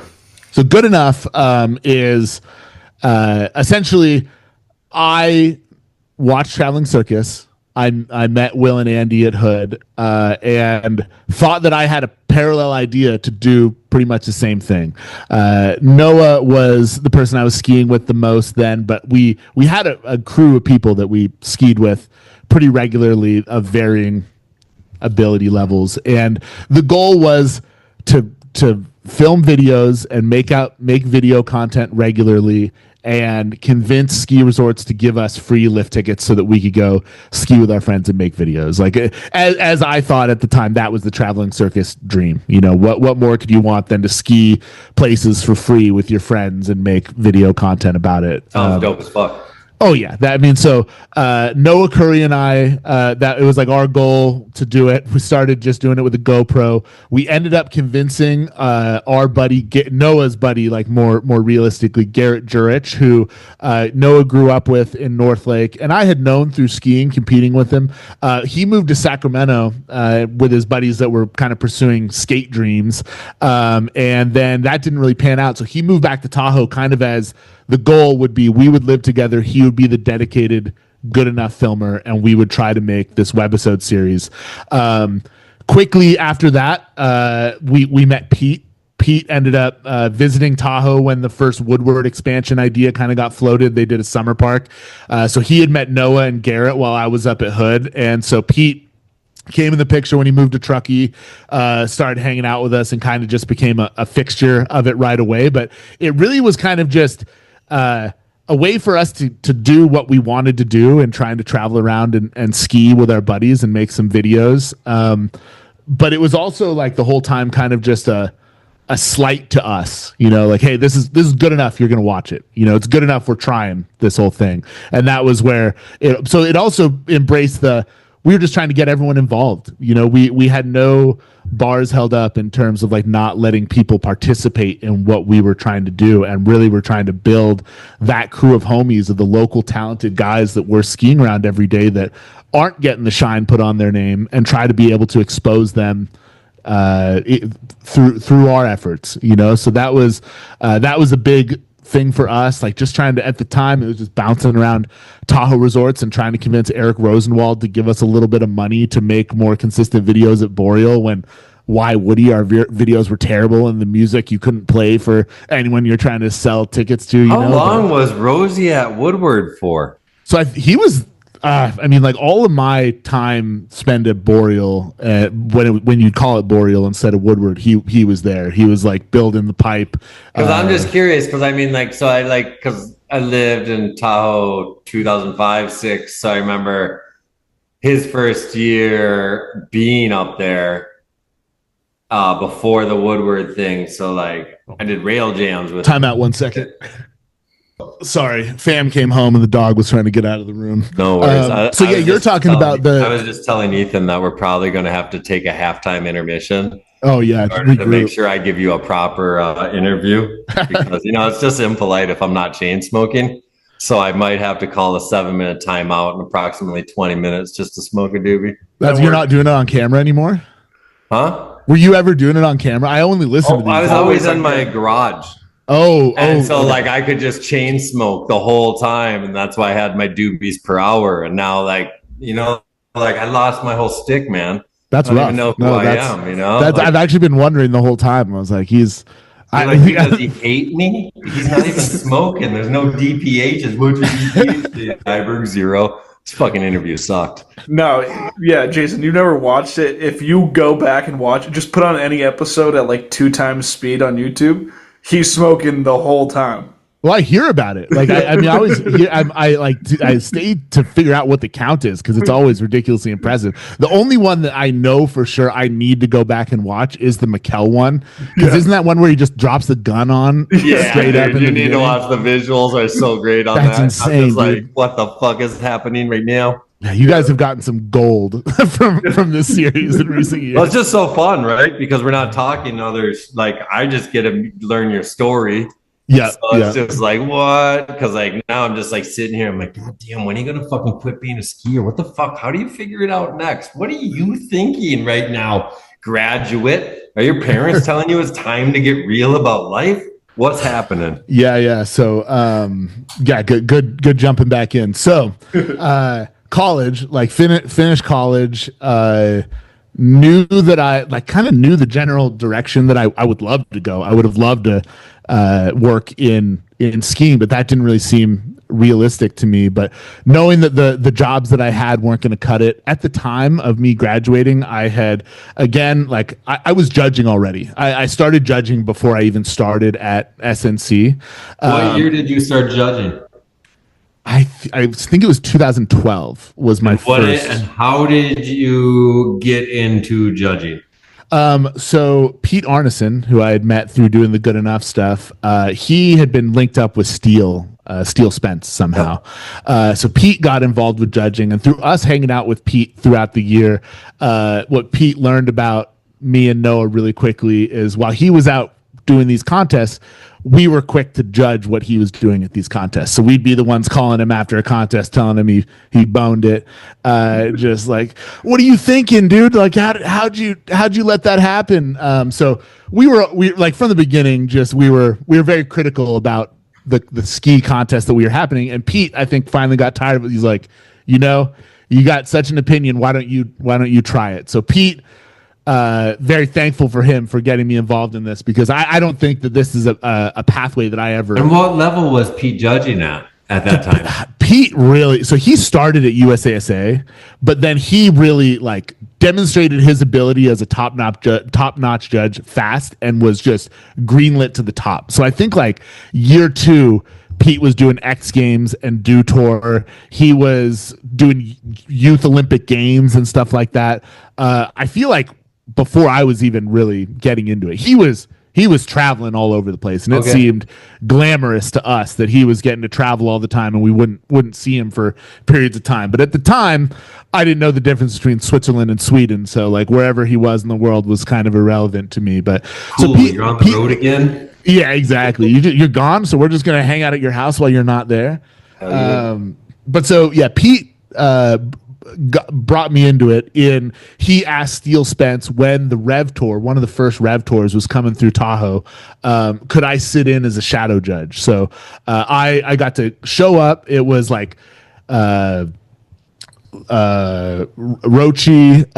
Omar, Devin Logan, Pete, and Steele Spence were the judges for this Rev Tour, and I just got to sit in the back and shadow judge, as we call Rev it. Tour has 120 kids, right? At the time, it was less, maybe. I'm just trying to imagine, like, because like I think judging would be really fun at a high level. Like when I got to do the top 20, like I judge every event that I watch. And so like I look at it, but then when like you're looking at kids that actually care about 50th and 30th place, you're like, dude, like I don't want, like, first of all, I don't care. You fucking sucked. You were 30th.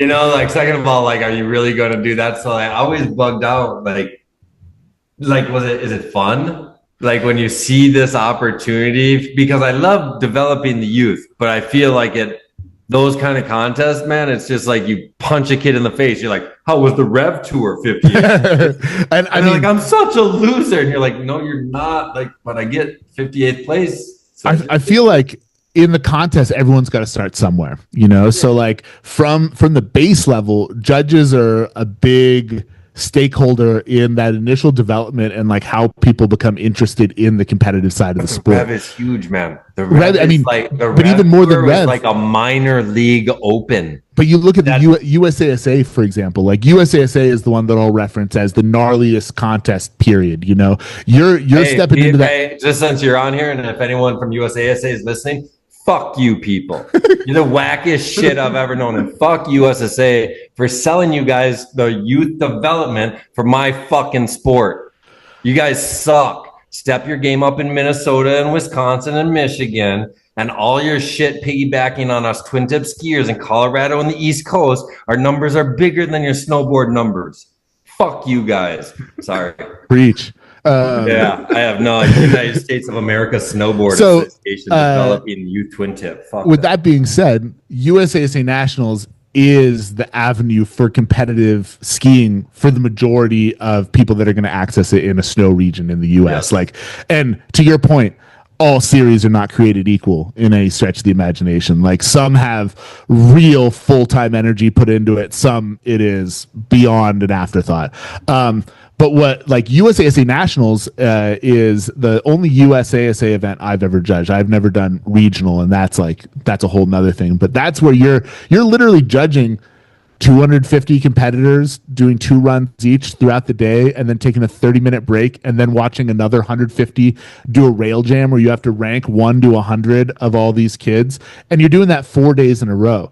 And it's grueling and it's ridiculous, but it's also these kids' Olympics, like that's the thing that I feel like in all these events that as a judge, I try to remind of these people is how important that contest is to that person, because it's really easy to get lost in the minutia of a million runs and all of these comparables. But like, I'm a nerd with this. Dude, me too. I went to junior so I know what you're saying. I went to junior nationals, Heavenly Valley in 1996.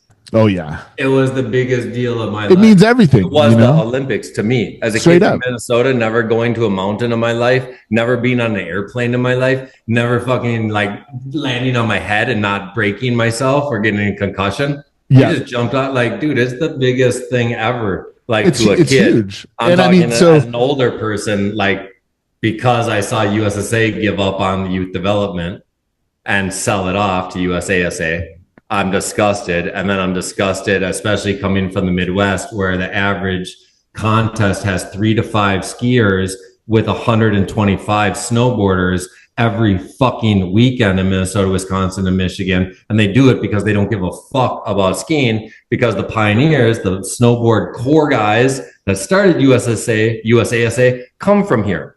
Yeah. And so the children are the chairman of the fucking central division, and they're like, snowboarding's core, skiing's whack.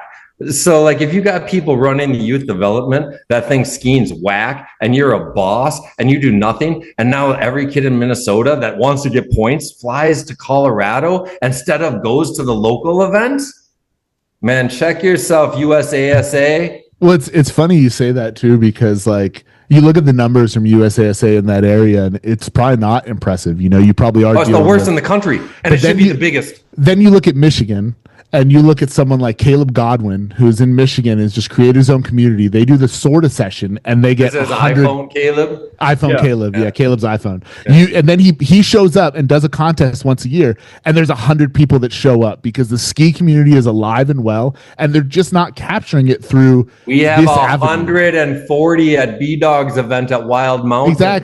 Exactly, and that's like, I mean, the contests are what they are, you know, like, and I understand that they have to exist in order for parents to feel validated and signing their kids up for stuff like this, because for my parents, it was probably kind of a big leap to say, oh, he wants to be a professional skier.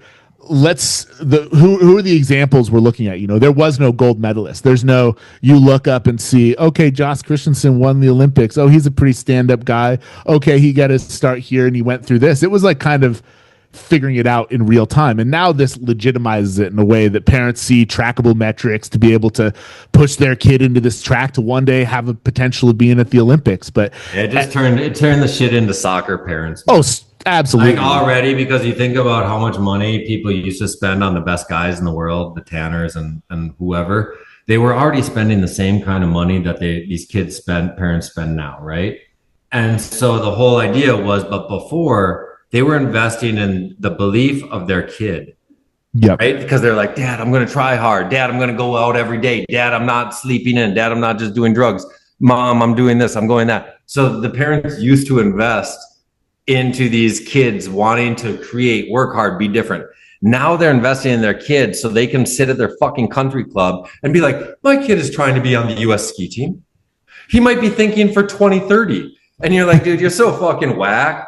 And then you're gonna wear some USA sweatshirt and stuff, and then like brag about your kid who was on the development team that fucking did a North American World Cup in Calgary and got 38th, but they're okay with losing 35,000 a year. One of those. This is 99% of everyone.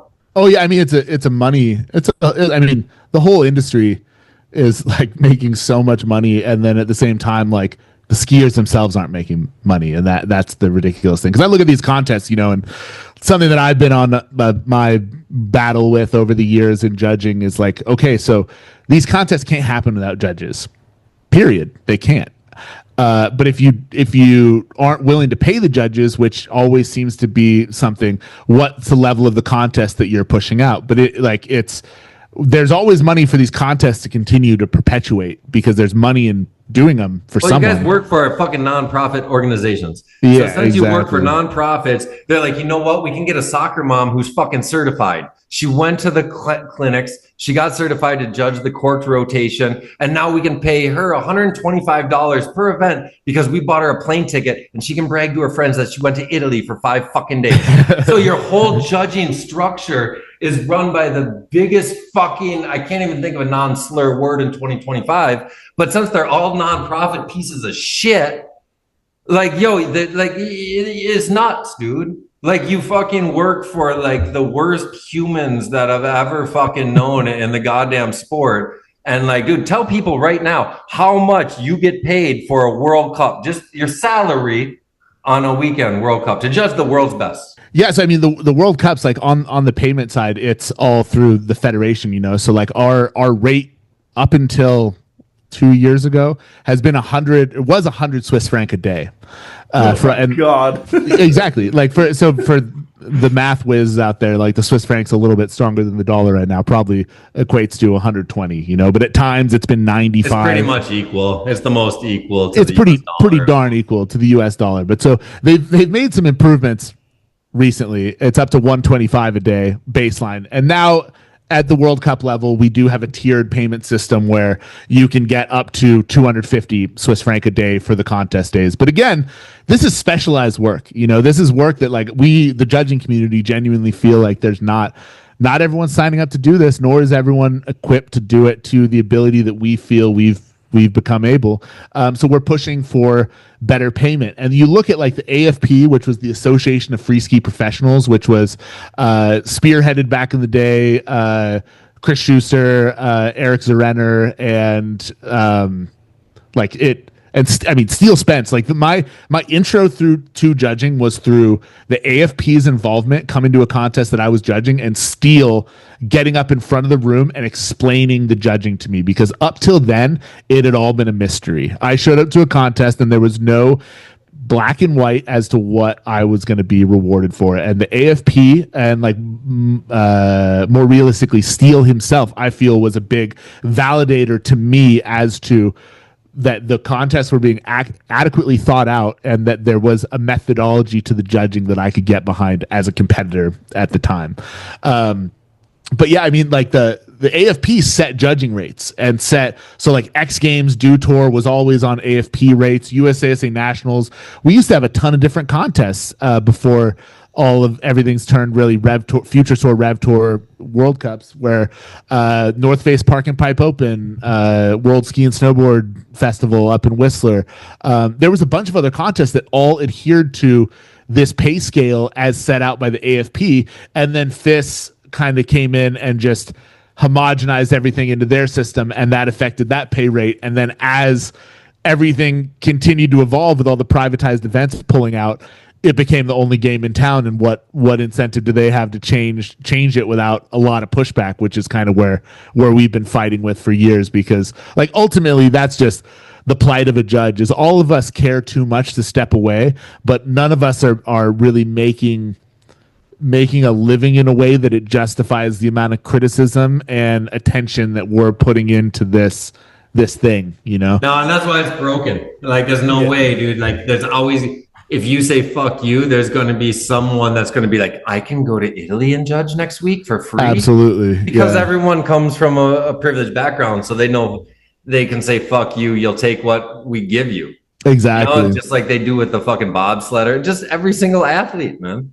And I mean, in my initial era of judging, I feel like I met a lot of that. I met some OGs in judging right off the bat, like working with Steele, working with Phil LaRose, Phil Bellinger, Mike Atkinson, like all those guys have been doing it forever. But there were also a lot of people that were judging the big events that I just felt like were tourists. They're along for the ride. They're there because they know Phil Bellinger's there to legitimize that result, and they can be there, show up, and get a trip out of it. Like the judging wasn't called into question that much. And I really feel like when Pete got involved was a sign of the times, as Pete was really the first young judge to get in. Pete's a year-ish older than me.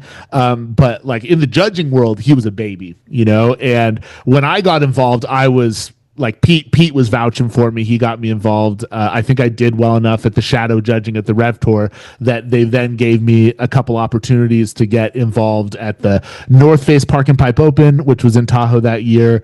I didn't have to like get a hotel or anything because I just had a place to stay, and then like get onto it from there. And that kind of was where it became obvious that like, okay, maybe we're the young ones that got involved in this, but we also have our finger on the pulse of this in a way that I don't think many people have in the past, and like no disrespect to some of the guys that have been doing it for a while, because again, like people like Dan Allen, Ian Meter that were judging me when I was in USASA and still are judging with me today have dedicated that time and energy and have stayed up to date with the sport, but that's not the case for everyone. Like, you get into this for whatever reason, and sometimes the wrong people fall into it and are just continued to give opportunity. And this was something where I really wanted to do my best. I felt very passionate that I wanted to be the one that had the say as to who should be awarded in a competition. And that was a responsibility I was willing to take on. And as that became more of an identity for me, being okay with owning and accepting that weight of these varying level of competitions, it became something that I really became passionate about, making sure that all the right people were the ones that were judging, and trying to make sure that new generation that we're leaving it better than we found it, and that's always the goal with anything. This is a good spot for a break. I think so too, because I have so much transition questions right when we come back. So love it. I got something I want to ask right when we get back. So I got a topic that I absolutely want to cover. I have no idea when to include it, so this is what I want to ask you. And I don't bullshit us, because I want the real dirt on this. All right? It doesn't matter what I was just listening to. Tell us about China. Tell us about Eileen Gu. This has been the biggest transformation in competition in my lifetime. So what the hell's up with all of this? She's like one of the highest paid female what a athletes. weird, open question. Let's get somewhere to get us to Eileen Gu. Well, there's a tie to Wendell's that I bet he could tie in at some point. Yeah. So I mean, I guess so. When the Olympics got announced for China, for 2022 now is the China Olympics a couple years ago. China really wanted to do well in free skiing. And at the time when it was announced, they were not competitive and had no programs leading into it. So China, when they wanted to get involved in it, they did the most Disney Channel casting call to get people I could ever hear of. And they had, I think it was Turpin and Mauro Nunez, that they just sat at the bottom of a half pipe under a pop-up tent and sent judo athletes, divers, gymnastics, people people of all types down the half pipe, and just were like, yo, pick a team. And this is our ski team now, but like anything they seem to do, when they put time and energy into it, they end up really having a very talented athletic base. And through the national team, they were kind of pushing some success that we saw. That was my early time judging, when you started to see some Chinese national team competitors that were kind of coming from that Turpin Mauro program coming out. And then enters Eileen, for which I was working as the director of marketing for Wendell's and Wendell's Academy, now Y East Academy. And somehow it came into being that there was a secondary Chinese national team, where essentially my understanding of it was that China was not confident enough that their national team that they had been subsidizing was going to get the job done at the Olympics. And so they subsidized the creation of a completely secondary team that lived at Wendell's. So when I was up there, we had this, I think 60 people between the coaches and athletes, snowboard and ski, people that had very limited ski experience, but then were just living on the Wendell's campus. And I had judged Eileen previously in USASA nationals. She was one of the highest scores I had ever given. U.S. girl. Because she was American at the beginning, she's from right? San Fran. Yeah. And so that's where she's born. But I'm saying previous to maybe, and I know nothing. But I'm guessing, because you just said it, previous to that, she's just an American girl skier growing up that Absolutely. had a Chinese mom. She was just an American ski girl that was talented. We had seen her skiing, and she would do really well in the Rev Tours. My buddy that I used to compete against from Reno, Jamie Melton, was her coach. So I had just started judging, and I vividly remember at USASA Nationals one year, I think it was my first year judging, Jamie comes up to me, he's like, man, you got to watch out for this girl that I'm coaching. You're gonna love her. You're gonna love this girl's run. I was like, man, I'm watching 2 million runs right now of a bunch of kids doing spread eagles and stuff. This isn't gonna be that crazy. He's like, no, she really likes good enough. She knows you guys like stink bugs. She's gonna do a stink bug in her run. I'm like, hell yeah, sign me up. I'm in for some entertainment at this point. Eileen comes out, and again, this grouping, I want to say she was 11 or 12 at the time. So comparable skiers in her bracket were doing like barely getting off the ground doing spread eagles and like trying to touch their ski on a grab. And she comes in and does 5 switch 5 cork 7, 2 onto a down 2, back 4 out of an up rail. And it just like absolutely blew our mind. I was a fan from day one. This little girl from San Francisco, I think she still had like fuzzy animal ears on her helmet when she was skiing at that time. But then through the years, like I'd seen her come into Rev Tours, like doing pretty well, skiing in pipe and slope, but like not necessarily like overwhelmingly talented. You know, we knew about Kelly Soldaru at the time. Eileen seemed like she was on track to be good, but I don't think anyone thought it was going to turn into this.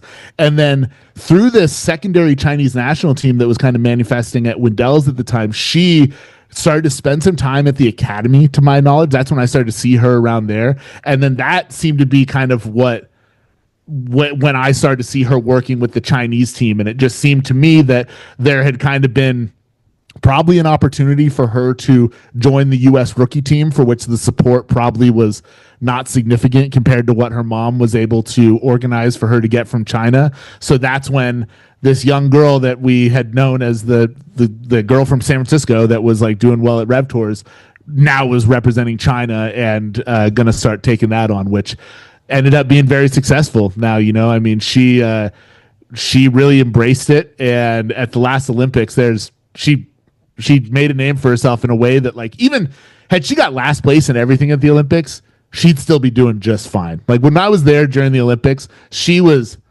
without exaggerating, 60% of the ads on television featured Eileen. Dude, I watched documentaries on her from China, like that were made over there, and they just showed how like every building, every elevator, every ad, they just showed like her. She was the face for the whole Olympics.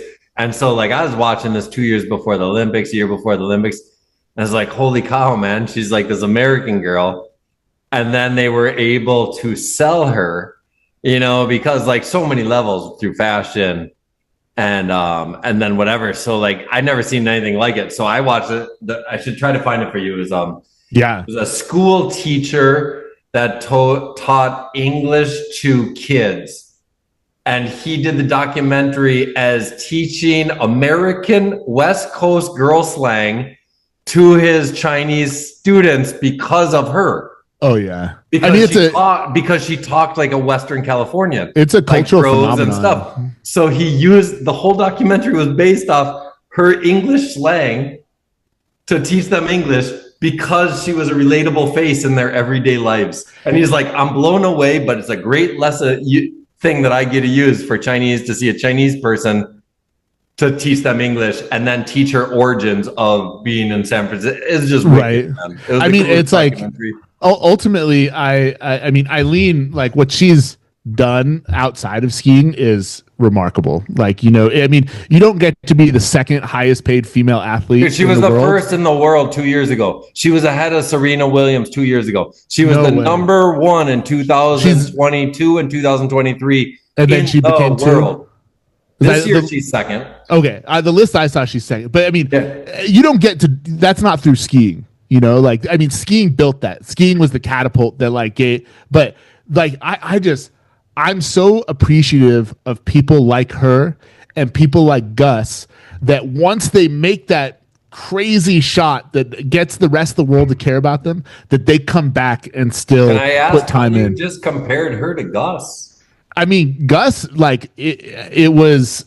I mean, obviously Gus had like a long-standing history in the sport, but then Gus became real world popular. You know, Gus is an icon. Gus is on reality shows. Gus is a TV star. He was on American Horror Story. I didn't know that. That's actually sick. He's still from skiing, and he still skis. You know, I guess I just look at her so Gus branched out after skiing. Yeah. Right. Yeah. So with her, she's still in the middle of it. At her where I said. So I always said there's a thing called the Beyonce effect in the early 2000s. So in the early 2000s, all of a sudden when Beyonce came out, split up with Destiny's Child. In order to be successful in the world, you could no longer be one thing. Couldn't be a singer. So, right, 2003, there was no such thing as a supermodel anymore. There was this singer named Beyonce, and then she had all the old supermodel commercials. the L'Oreal, the whatever. And then she was in movies. So now she became a singer that was an actress and a model. And so that's what I always explain to skiing. I'm like, yo, you can't just win. Yeah. And so that's what I've told my friends. That's how we've always built in skiing. So what I saw when this girl came about, I was like, wow, like she's young. Like she might not have been a model if she wasn't the best skier. Right. But she's a model because, dude, any girl who's successfully athlete is pretty sexy. You know what I mean? So it's an automatic thing. Like there's not very many girls that are the best in the world that like for sure men aren't going to find sexy. Oh yeah. Yeah. I mean, talented. I'm just really, I mean, it's like kind of at this point with all of her success, does she need this small niche community? No, she doesn't need it at all. Exactly. But that's the hardest part for skiing, right? Yeah. Because we look at someone, you don't need it. This is a niche that you lose money. Yeah, okay? yeah. This isn't where she makes her money modeling, and she'll probably be a scientist. But like, as to your point, like maybe the skiing kind of plays into her being able to be. She needs it. She needs it. Yeah, that's what created her. Is my point. But it's otherwise. Exactly. No one cares that she's smart in Stanford. No, Everyone's otherwise it's the Kim Kardashian thing. No one otherwise cares. it's She's like in a hot magazine. Everyone's hot. Otherwise, it's people saying, "Why do we care about this girl?" Because you look at the Kardashians, and it's like, "Well, what do they do?" And at the This girl's a fucking double. at the end of the day, it doesn't matter. It doesn't matter what they do. But it's the same thing with any celebrity. It's like you need to be able to point to something and be like, "We care about this person because they're good at X." And it doesn't even matter if they're way more well known for something outside of that. We're able to point to Eileen Gu, and it's not that she's a model, it's whatever. It's she's a skier that does all this other shit. Everyone. And it's just like it's the intro to the sport, like maybe somebody hears about the sport because of Eileen and they leave being a Matilde fan. I ain't gonna lie. Probably the people she's gonna intro the sport to, we probably don't want in it. I think it's great for I think the young girls. I'm gonna say in stoked on her. As an American style, it's not so good Western style. But in China, it's awesome because China has the only growing middle class in the whole entire world. China has I think they built 200 ski resorts in the last fucking 5 years, where in all Western society, we lose ski resorts. So I'll agree with you because I got to give her props for everything. So the only people that can afford to ski in life is the Chinese now because they have a middle class. And I mean, the thing about China too, that like, again, I feel like growing up in this country, you're getting all types of different impressions of China and everything. But like the thing that I've realized is when they set their sights on something, they put it all into it, like they're so interested in learning and building up their own. I would love to have Turpin right beside you now and I know we battle need, with we you. need Turpin. So Turpin would probably hit me just for saying. He would punch you in the face and be like, "Yo, you want to know how they?" But like my experience has been I feel like pretty good. Like obviously when I went to the Olympics in China, it was like pretty restrictive. It was the COVID Olympics. I feel like parts of that I've compared to like the prison documentaries I've seen. The closest I'd ever like to be to living in prison, like being in a little cement block room that doesn't have Wi-Fi that just smells like cigarettes. But like ultimately everyone in China has like, and me going in my capacity as a judge or like somebody that they perceive as an expert in the judging field that they want to listen to, they want to learn so badly because they understand fundamentally that they're not connected to the culture in the way that we've had the ability to be because of where we grew up and what we paid attention to. And so they're just eager. And I never expected that of them. I thought it was going to be turned into something else, but it realistically, like, the people that they bring in, like I think Turpin was. Let's be straight. I'm going to be kind of stereotypical from my knowledge, but it's eager to learn knowledge to teach the kid that sucked at gymnastics or diving when he was 3 years old so they can get him to be a good skier. Oh, for sure. You know what I mean? So it's like I get the whole idea but our culture, like it's to enjoy it, right? Find these different elements. And now I'm not going to talk bad on anyone. I'm not saying this is wrong. I'm going to put it right out. I just want to bring it out loud to show that there's different ways all this shit is working. Like when you watch it, you got to learn. You could go film, you could do this, you can watch that on the internet. there's no one really getting involved in free skiing in China that's like, what are my options? Yeah, well, I mean, You know what I mean? And Eileen, she doesn't count. So everything about she's American, straight up. And like, no disrespect here again, once again, but she's American. Gus Kenworthy is American. You know, like whatever happens to certain friends in the future, their countries they're from too. You know, but like, let's really understand that. So Eileen is a marketing absolutely. boy of the Chinese to say, hey, you could be like her, but you really can't, because she gets all these amazing opportunities in America of Wendell's and Stanford. And I mean, modeling. if you There's look down no one to on it, the Chinese national team that will ever be a model. well, I mean, mark my words, dude. It's not how it works. The practicality too of what you're talking about too, like China being the ones that are actually developing a middle class, like this was definitely a long-term marketing thing. Not Eileen. They got lucky. They lucked into that one. Just so happened that they had this unbelievably talented young girl who also had dual citizenship With that Chinese could come and compete for them. Do you think she had dual citizenship previous to her mom is from China. Like, I don't know. Okay, I don't think you can actually have dual citizenship. I'm just curious because I don't think it's so easy to get U.S. Chinese dual citizenship. Not at all. That's why I think it's kind of fun. Like, you know, because you get to learn about Gus when he wanted to go represent UK and stuff. But because of US and China, I find it super fun. I would love to know it just because I'm nerdy. I'd love to know like how she got approached and be like, we can get you this passport too. Yes. Like this is the story. I want to ask about this because Jason's out. This is why I want Jason on, because you are like, China is such an emerging market for skiing, and they look at you, they turn to you as like, you're an expert in something that we really want, Jason. So like, you're our trusted advisor. So you're on the forefront of all this shit, and you've seen it since Eileen was a kid. So okay, at Wendell's, when they discover her, what do they do then? Like, do they keep on trying to develop other people, or are they like, nope, this is our answer, we're going in? I mean, and like, kind of my standpoint at the time that I don't necessarily feel like I was too candid about, and like I'm in that office and just kind of spouting out my opinions because I felt comfortable there. But like, I was of the opinion with that secondary Chinese national team, dump the team, put the energy into Eileen. You know, like she was the one that at the time I remember telling people I thought she had a chance to get a medal. And at the time, I thought that medal was going to be bronze in women's halfpipe before the whole trajectory took off where she just became like so dominant leading up to the Olympics. But that was my opinion. And like, did you the tell people them?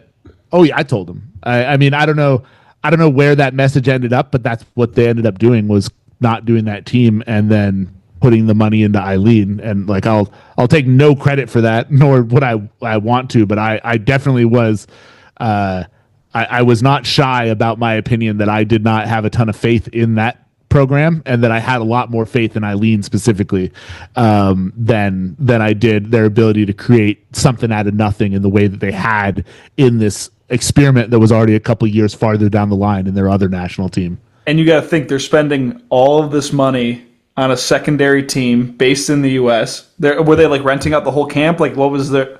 Yeah. Because I'm just thinking the budget. They got this gigantic budget, and then all of that goes towards one girl. Yep. I mean, and yeah. I mean, that's kind of what it takes. But I mean, to be honest too, like you look at someone like Eileen, you look at Zoe Atkin, and you just look at like, okay, there's two of the best half pipe skiers in the world, the two of the top three, let's say conservatively. I already did my half pipe power rankings. I can confidently say you can listen to that on the Good podcast. Yeah, you tune into that. But so like two of the top three U.S. half pipe competitors are U.S. born females that have lived in the U.S. their entire life. Wait, the snowboard girl's American? No. Ski as well. Zoe Atkin, the one. Oh, okay, the one that's at the UK. Yeah, exactly. Looks like she's an Asian looking. Yeah, I was bugged out. I was at UK, and then I see it, and then I see these girls always posting pictures at college in America.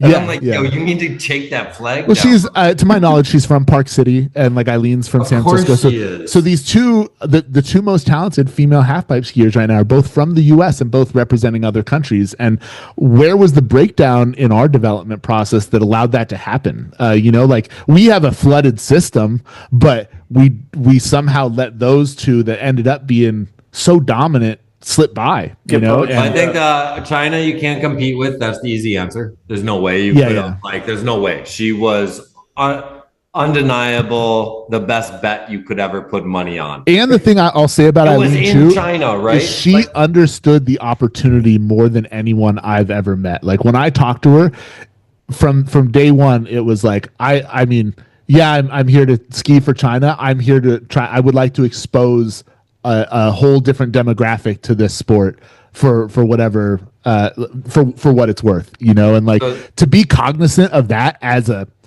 16, 17-year-old at the time, like I really felt like that was beyond her years. Yeah. And I mean, look at what she's done too. China, right? Like it's easy. That's why a U.S. ski team lost Eileen. Easy. But with Zoe, women's half pipe skiing. Are you bummed on losing that investment? I mean, you should. Like, if you're going to put any money into these sports, again, it's a non-profit company, the U.S. Ski and Snowboard team. Yeah. So you're dealing with a non-profit that's putting money into the fucking. Look at how much everyone makes. Look at how much all the people in the office make, and then how much money is given out to all the skiers and snowboarders. Let's talk about Nordic skiers. So point being is like you really don't give a fuck when you're running your nonprofit as a for-profit business, and you're not going to facilitate the development because everyone's family is rich enough to get you to the B or A team. And that's really the thing too, is like you just see how prevalent the personal situations are in the US. Like no skier, to my knowledge, on the U.S. free skiing team has really been born and bred by the system. It's all been because of their circumstances that are outside of the U.S. team's control that then they bring in and they get to work with these talented athletes. Like that's what I'm saying. Like even look at fucking Teapot or whatever with TJ as a coach. So like I mean, and that's why I hate USASA. When I grew up in Moguls area, upright aerials and ballet. You had USSA, United States Ski Association, right? So you had regional events. Minnesota had a region, Wisconsin, and then Michigan had another region, and we were all Central Division. But we had a structure to like compete and then go somewhere and get points for junior nationals or nationals. And then since we were brought up through USSA, United States Ski Association, we could have access to the United States ski team, be invited to selection events for the team, to be invited to juniors, national selections, nationals. And so when I saw that they sold it to USASA, the youth development program, and then you watch all these private coaches now that actually bring up their individuals into a team sport, is fuckery, man. Yeah. And I mean, it's all and money. So that's why I'm saying you lose people, is because the only thing people care is like, we have a gala once a year, gala, whatever rich people call it in New York City. And we're going to fucking get as much money as we have and have people dress up. Girls are going to think they're hot, take selfies because they're athletic girls. They're hot. And then they take selfies, put on their social, raise money from their networks. The dudes are going to smile really big because we still talk about them, even though they haven't won a gold for 30 fucking years. And then we're in New York City. We raised $150 million this year. Awesome. Can I see an article of how much you gave to the skiers?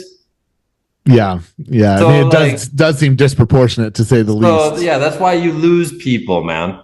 That's why no country will keep people, because unless you're like actually supporting, like bringing them up proper through a farm system, through minor league, through whatever the fuck it is, there's no players association. Going back to what you were talking about with AFP, that was going to be the basis for what do you call it when everyone works together? A union. So that was the basis for the skier union and the employee union, right? Yep. Because you were unionized through AFP as a judge. Exactly. The athletes were unionized because they had a status that gave them a value to their sponsors. And that's why Olympics sucks too, because the players don't have a union, but then they can't even advertise their sponsors for the 14 days of the games, but that's the only thing that paid their bills. Yeah. Like, it's all fucked. I watched a documentary yesterday on how the IOC made a whole television series that went and talked to Olympians what they did as their other jobs. Oh yeah, I mean, I remember when I was I vividly remember. You know how much the Olympics make off television distribution rights, off making fun of the athletes that they can't afford to do their sports? Straight up. Yeah, and I mean, I remember that. I think it was the one that I was talking about, Fast Trav getting third with Apollo Antonono. The Home Depot ad campaign during that Olympics was, "We are the largest employer of Olympic athletes in the world," and I was like, "Wait, what?" Like, these people, that was like a big reality check for me, that you could be the best in the world at something and you're still just cutting 2x4s at Home Depot 11 months out of the year. I was talking about with Tanner today. So in 2003, there was a guy named Ivan. He lived with Tanner. Ivan was training at the Olympic facility for bobsled team. He just graduated and played University of Texas football. So he moved into bobsled. And then they recruited him to move him into bobsled. But then they're like, you know what? Move to Park City. We'll get you a job at Home Depot. Yeah. So you have this Texas football player that's living in Park City, doesn't have enough money, paying like Tanner $300 a month to live in his fucking basement. Well, he works at Home Depot and then just works out every day. Yeah. And I'm just like, dude, you're the guy that was on TV every Saturday for the last fucking 4 years? At Home Depot. USA. Yeah, it's weird too, because this is how European football used to be. Like, they used to joke that, or like even American baseball. Like, there's been instances where there's sports that make millions and millions and millions of dollars today. Like Shohei Ohtani has the largest sports contract of all time, and he's a baseball player. And those guys, everyone jokes, they used to be plumbers. Like, that used to just be something you do on the side. So I don't know how a sport moves from you're literally playing against plumbers to you're a multi-million-dollar a year. Oh yeah, you're like. But the NFL was, because you're football, Ethan, right? Yeah. The NFL was that way through the 80s, right? College football was like that until 2 years ago with NIL. Like the only reason preseason existed was because everyone got fat for the last 8 months. Yeah. And they're like, yo, we need to do a month-long preseason conditioning to get all the people back from drinking and like doing whatever. Yeah. So it's like, it's now, but you have to remember too, NFL is nonprofit.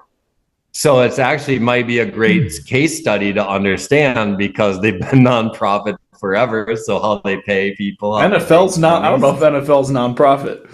If anything, it changed to check it out right now, but it might have changed the last 5 years. But if you type is an NFL nonprofit, you'll get the exact answer in a second. But if it happened, it was in the last 5 to 10 years. Wow. I never would have guessed. No one would guess. The NFL, so this is what I'll read it. I'll read it. The NFL operates. Okay, no. They have a separate foundation. That's the NFL Foundation. Let me see this. Regardless, we're talking about money in sports, and also I think that if Eileen didn't have the opportunity she did, tying it back to her, there was literally a once in a lifetime. I don't even know, like, her becoming a star was just two perfect opportunities converging. Like, there's no way that they would have taken somebody else and plugged her in her spot, and she wouldn't have had the same success in the U.S. It was just a perfect storm. The absolute perfect storm. It's incredible. Yeah, I mean, it's hard to even like boil down as to how it happened, other than like so many intangibles happening all at once, combined with one of the most impressive competitive streaks during that Olympic time that I've seen. Because like, if again, like in the judging realm, I'm not knowing what these people are going to do beforehand, but I have a strong sense of what falls within their abilities at these events. And like, Eileen did not seem like a threat in big air, period. And for her to come out on her last jump and win that in that stadium in China was absolutely ridiculous. And the media, like just the general vibe in China that night after that happened, was something I'd never really seen. Then you go to slopestyle and you think, okay, she's a player in this field, but no way is she the favorite, at the time. Like, Kelly has been so dominant for a decade. Mathilde is on one.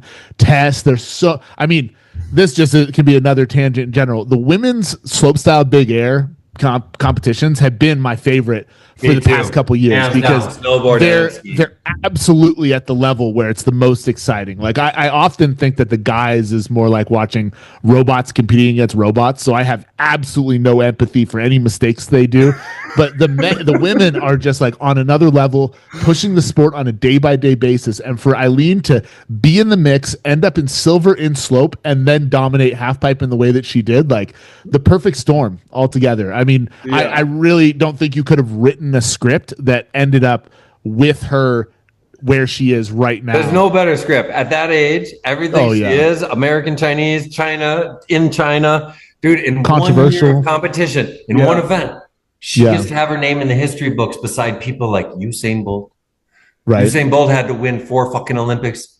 You know what? She like the craziest part about this girl to me in the sport is she only needed that one event for her whole legacy, and that whole legacy paid her out more than all the girls combined from the history before and the history after. And she only had to be part of our sport 1 year. She's honestly she's doing some Johnny Mosley shit. Like no, fuck Johnny Mosley. He's a pussy. He's a poorer person compared to this girl. He would admit that. That's why he posts every time she posts, like looking good. Like he's lower than her. She ain't posting on his shit. Yes, I they're not even in the same realm in terms of fuck Saturday Night Live. She's on billboards in Beijing. You know, he's nothing compared to her. It is honestly like she is the queen of a completely alien realm. Like in the US, it's like, oh yeah, she's doing well for herself. In China, which might as well be a different planet, she is the biggest shit ever. I think that's the best way. I'm going to label her your title. She's the queen of the alien realm because I don't feel like she's the queen of free skiing. She is fuck, and she's the best. I'm going to Hands China. down, I tip my hat. I'm going to China this Saturday. So like in 3 or 4 days, I'm going to China, and it's a trip because like Eileen from our realm is like a person, you know, like I've known her since she was 11. I've judged her from then. So to me, she's a person. To them, she's a superhero. Yep. And I remember I was in the car with a translator last year when I went to go do a clinic, and I said something about like having a conversation with Eileen, and the person was genuinely shook. Like that just the fact that I had that they were in a car with someone that had spoken personally to Eileen was so mind-blowing to them that I didn't even know where to go with the conversation. Well, honestly, that's props to her because like we're in the freestyle skiing world. So if she felt super foreign and unreachable to us, it would be like, oh, she's completely left the community behind. Absolutely. But she's just like when you're at an event that she's at, hey, and you're backstage, send her a DM, see if she'll fucking respond. The online world doesn't count. When you're in person and you're just like we've interviewed Eileen several times just for 2 Planker videos. Okay. And she just comes and she's like, yeah, what's up? I'll sit on a beanbag with Ryan Barrick at Dew Tour. Who cares? Oh yeah. And we're like, to be honest, what watch you got on? She's like, I got a $50,000 watch on. Like I feel like oftentimes that like people come in and like want to say negative things about Eileen, and like often, I mean, during the Olympics, it was insane the stuff you'd read that people are saying from like the racist people living in the States that think that she abandoned them to go win a medal for China, you know. But Eileen is a real person and she is cool as hell. And I'm thankful that we have people that are like pursuing other avenues within this sport to hopefully get more eyes on this, because like you, I want to see everyone in this little world make a living, you know, like that's my dream, is that all these people that have been superstars to me should be living on that money. I mean, look at the WWE, and that's been large enough to be like sustaining for so long on this obscure, weird genre that has so many dedicated fans. And why can't we do that? You know, like why can't we build these people up? I don't know, but I'm going to use this as the opportunity because we all say how ill she is. I challenge this girl to do an event for women, because every man has done one for our sport. This girl's made more than all our sport possible. So it's dope she's giving the opportunity for China to get involved. But I want to see Ilan Gu fucking event in America. For sure. I agree. I You agree know, with and that. when I see her give back to the idea, because I've seen so many girls be part of this sport that didn't give back. The 2014 Olympic winner, no one knows what she's ever done. She dates a hockey person, I think. That's No, all I not know anymore, about her. but- Let me ask you a question quick. Who has the most X Games gold for twin tip skiing? Oh man, that's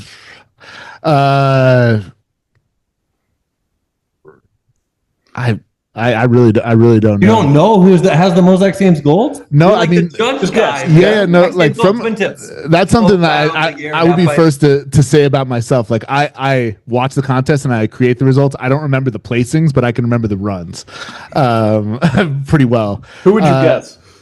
My guess would be probably Henrik. Either I think it has to be Henrik. So Henrik has 8, Tanner has 7, right? Yeah. And so years ago, they made a big deal like, oh, he won his 8th gold, goes ahead to Tanner Hall, almost winning next game. Do you know who has as many as him? A-hole. That's what I guessed. He's not even top 4. Really? Okay, let's see. Competing through the era when they had multiple X Games events every year. Twin tip, slope style, big air, half pipe, knuckle huck, all this shit counts. Oh, okay, so we're talking Lifetime, just like Tanner and Henrik. They Colby? both have huh? Colby? Nah. Say I'm going to stop you. It is Kaya. Kaya Tursky won 2 in 2010, 2 in 2011, 2 in 2012, 1 in 2013, 1 in 2014. Oh, wow. She has 8. Point being, why bring her up after? It's a bummer that no one knows Kaya has the most X Games gold. I didn't know it either, Jason. No one knows it. I didn't know it. She was done. I mean, Kaya, even that injury you were talking about earlier, that shortchanged the entire. But she won everything after it. Yeah. Okay, so my point is, I was there through the I'm downfall. calling out women a little bit right now because I hope they listen to it. I want to get more women on this show. We've had a couple so far, but I'm just saying, you know, like don't like, man, like give back, man. Well, look at Taylor Brooke Lundquist, the TBL session last year. That was huge. Huge. We need more of that, and I want. Just like the uninvited they got for snowboarding, I want events that the guys are jealous of that we can't be a part of. And I totally like the sport has created stars in Eileen, like whatever Mathilde becomes. Like look at these competitive superstars. Kelly, even. I'd love, and I absolutely echo that statement that I'd like to see them. I'm just saying, when I go to these girls' pages, I see them smiling, and I see all the other girls typing, "You look so beautiful," and I say, "Why is only 1 out of 10 pictures? Why I'm trying to see your page? Yeah, I want to see some skiing." Yeah, and then so I see the concepts, and so like I don't know, it's kind of a bummer because yes, you're all beautiful, big up yourselves. But it would be really cool. I'd love a Kelly Invitational in Estonia. Oh yeah, have every absolutely. girl go there. I'd love have fucking Alon do something in China. Hey man, like I'm sorry, I don't know her. I've never met her, sat at a table with her. I don't know how to pronounce her name. The last thing I'll say about Eileen is I think what a lot of people have echoed in in pretty much every ski interview I've ever listened to is that the cool thing about skiing is that you could see someone who's an absolute superstar and then you meet them and they treat you like a person. And I think she's no exception to that. So I think true to the spirit of skiing, she is an approachable individual. And yeah, like all the other women in skiing, we would love to see an event for women done by her. By the richest female athlete in the world. Of all time. All right, so we got less than an hour left with Jason. What do we want to do? We never got to why he fucking quit skiing and became a judge. Yeah, we just killed 30 minutes on you just Eileen. went straight into I had to because I knew we were running out of time. I knew we were running out of time, and he had a front row view to one of the craziest. This is gonna be the best 30 for 30 of all time.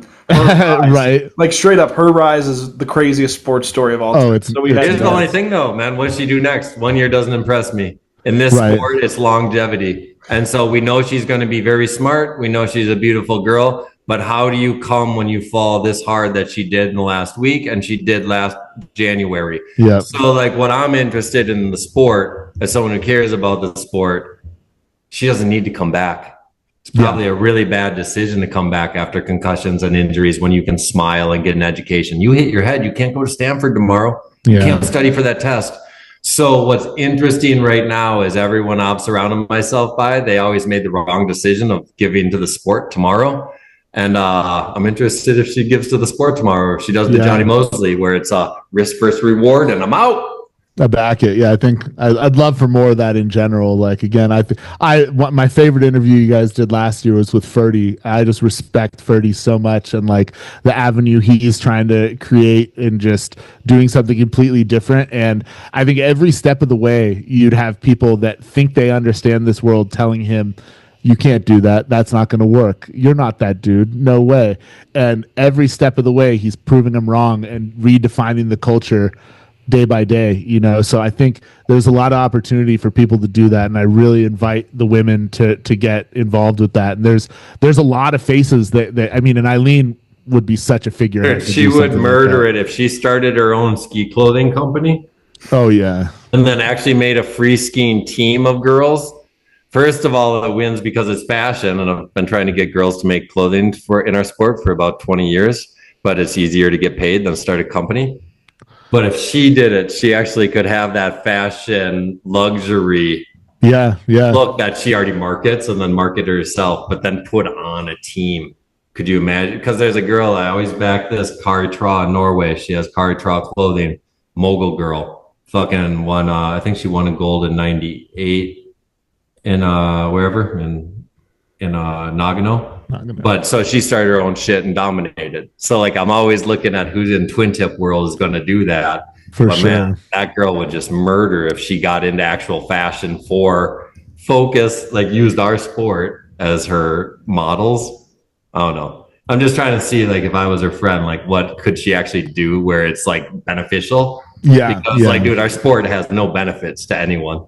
No, it's except pleasure, draining our bank accounts. End user, only the end user is benefiting from like just having fun skiing, because that's why. Or just talking about it, even right now. Yeah, we're doing a podcast talking about skiing for 3 fucking hours with you for no fucking reason other than we got 55 minutes back on track, Ethan. So I want the long story short of your transition from aspiring pro skier to because we did touch on like you getting your feet wet with I've got a bunch of timelines kind of in the air right now, so I think this might bring it together a little bit. So pursuing the dream of doing the good enough stuff with the boys, got linked up with Kai Capella, convinced him to move to Tahoe, did good enough on a bigger level than we had, and this is kind of when I got involved with judging. This is also shortly after I had actually made the switch from Solomon, which had been my sponsor previously, to I met the owner and founder of Surface, Mike Schneider, up at Hood, and that kind of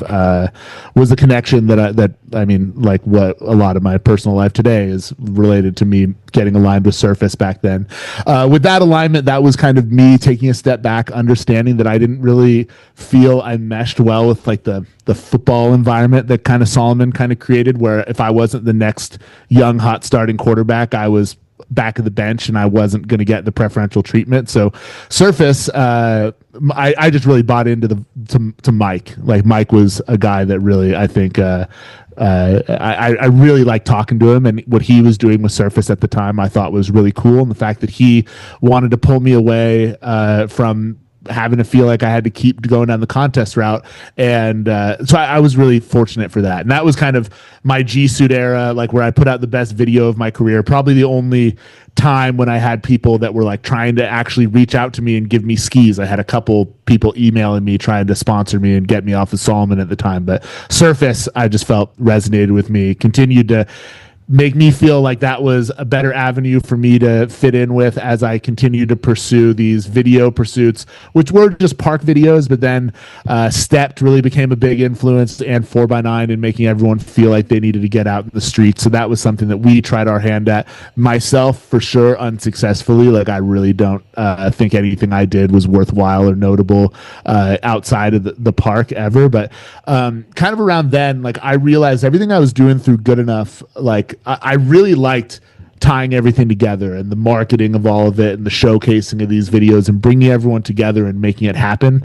And then getting to ski in it was all kind of a byproduct, but I felt like I was especially suited for all that. So that kind of guided me into my path in college, where I understood I would like to pursue a little bit more marketing. Obviously, I'd been doing some social media marketing for myself just as a skier, trying to kind of figure out Instagram as everyone else had done in the day. But that was when I kind of stepped away from the competitive element. But at the same time, upon agreeing to go to Sierra Nevada College, I was presented with a small free skiing scholarship where I was asked to compete in their USCSA slopestyle and halfpipe events to compete for the team in order to help subsidize my education, which was an opportunity I hadn't heard of many people being able to do before. And I had just gotten into judging previously, and that was kind of a nice little side gig while I was also working at backcountry.com, doing the gearhead role, and then continuing to go back at Wendell's. So the judging was a nice side piece while I was trying to get educated. My degree in business administration, just learning general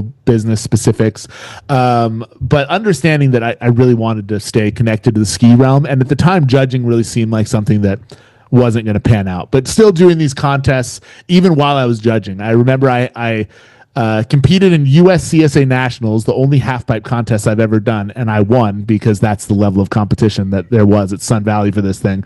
And I was there for slopestyle, and I'd been riding the slope course all week. So you're a collegiate national champion in the sport of half-pipe? One-time half-pipe, the following year slopestyle. But yeah, collegiate, USCSA national championships back-to-back. But so I was there for slopestyle. I wanted to compete, and that was what I was there for. But that was actually, I had already been scheduled to I'm getting a visit from my daughter. Low-key, I'm proud of her because that's the first time she's been able to actually open the door and get in here to harass me without it already being partially open. She's growing. She is. Sweet. All right. Okay. Yeah, back so USCSA collegiate national champion for halfpipe. Then so I ended up not competing in slopestyle the first year and leaving because that was my first paid judging opportunity, was coming back to judge the Park and Pipe Open at North Star. And that was, I had already agreed to it. There was no way I was going to miss it. And when the weather delayed the contest the following day, I already had a flight out. So I went home and judged that contest. And that was my first real deal paying contest to judge, which was... What year was that? So that was a couple months after the first Rev Tour. So I think it was 2012 or 13, depending on when. I guess it fell in like March, so it might have been 13, it might have been 12. But that was my first paid one. I wasn't going to turn that down. But the judging was nice because I kind of saw that at the time as like my way to continue doing the good enough stuff I wanted to do and make enough money that I didn't have to work a 9-to-5 at backcountry anymore. The judging payment through the AFP was enough that if I did one contest a month, that pretty much gave me 3 months out of or 3 weeks out of the month to be able to ski with my friends, travel around and do that stuff. And what I had worked out with Sierra Nevada College, I went the first year or first like 3/4 of the year in person before I transitioned to just doing it online because I convinced them I was not built for in-person education and I wanted to do it online. So I had a little bit of flexibility with that, was living in Salt Lake City, judging and kind of getting exposed to that. And like I had just come out of this competitive world, granted not ultra successful in the competitive world, but a lot of the people that I was judging were people that I had been traveling with and competing against my entire life. So that was a really interesting transition because I started with the Rev Tour with the shadow judging. North Face Park and Pipe Open was still pretty high level at the time, but not the highest. And then my second paid judging event that I ever did was WSF up in Whistler. And I got Pete and I drove up to go judge what was then an AFP Platinum event. It was the World Championship final of the year. So I really feel like I got into it at an advantageous time for me because I was young and paying attention to the sport. They saw some potential and they started giving me more opportunity. They being Steele, Mike Atkinson, the judges that I worked with in my early years. So year one was like still starting pretty slow. The following year I got into some Rev Tours, but I also was privileged enough to get into Dew Tour and judge Dew Tour my second year judging, which was huge. Like again, the highest level I had ever hit in my competitive career. To a couple of years later be coming back to judge it, I felt really privileged. But a lot of judges really grind through the years to get up to any level of competition. But I feel that I was really granted with opportunity quickly throughout it, and always given opportunity to judge at a higher level than a lot of my counterparts. But did you have to get certified back then? So I judged my first contest uncertified, but then this was also another crazy thing. The 2014 Olympics were happening. I had judged a couple events, but I was not certified. I hadn't taken the AFP test, and somehow I got lined up with the Wall Street Journal and New York Times as their free ski analyst, because they contacted the AFP, and the people at the AFP said, there's only one person that will allow you to talk with, and it's this kid in the US. He'll give you the breakdown as to these sports. But the AFP knew that I wasn't certified, so they then made me take the test to become officially certified, so that they weren't just sending an amateur or having an amateur do So it. you were a PR person for AFP for the Olympics? He was more of a pawn. Yeah, more of a pawn, I'd say, for sure. Like but yeah, so I ended up being the person that, like, after each of the first debut events in the Olympics, the Wall Street Journal and the New York Times reporter, because I was kind of the same person, would call me, and then I would break down the event as to what happened, break down how improbable it was that Joss won that contest, break down how wild it was that Bobby wasn't on the podium. Like I really, I had only judged a couple events, but I got asked to do that, and that was like, I felt really privileged and connected to the sport that was now at the Olympics. Well, that's big. Like, that's why I'm looking at it. I'm like, yo, when I just have my organization be like, yo, homie's got this covered. Give straight up, yeah. And because it's just the people they reached out to were judging the Olympics, and the people that were judging the Olympics had met me and were like, he's the guy. He's the one that you got to talk to. So I feel like I had a lot of people vouching for me at a stage where I didn't really understand it, and I'm so grateful for those people that like really believed in me and gave me the opportunity, because I really feel like I got to leapfrog in the judging community and judge bigger events faster than anyone else, and that was really a whirlwind for me, still feeling so young and like so connected to the athlete base and the sport, but also getting to go to this event that, I mean, X Games was my Olympics. Like, there's no way around it. You know, the Olympics didn't exist until 2014. I was watching X Games like it was the Super Bowl every single year. So to be able to judge that, and then to eventually, like, I think I was 26 or 27 the first time I had judged X Games, and that was just a real lifetime moment for me, that I was really blown away that I had the opportunity to do that, and that I ever did, because like judging is something that I didn't necessarily think that when I got into it, hey, this is going to be a career path, this is going to be something I'm going to be really interested in. But the more that I did it, the more I realized how interested I was in it, and how nerdy I am about this subsect of a sport that not all too many people are that well versed in. But it just kind of gave me a reason to continue to nerd out on it, and actually made me be able to utilize the years of useless knowledge that I'd been storing in my head, actually did some good, and like helped me to be able to understand and I think just organizationally, like the judging process made sense to me. So that, combined with my history in skiing and my time in on the culture, it just seemed like a natural fit. So my head hurts.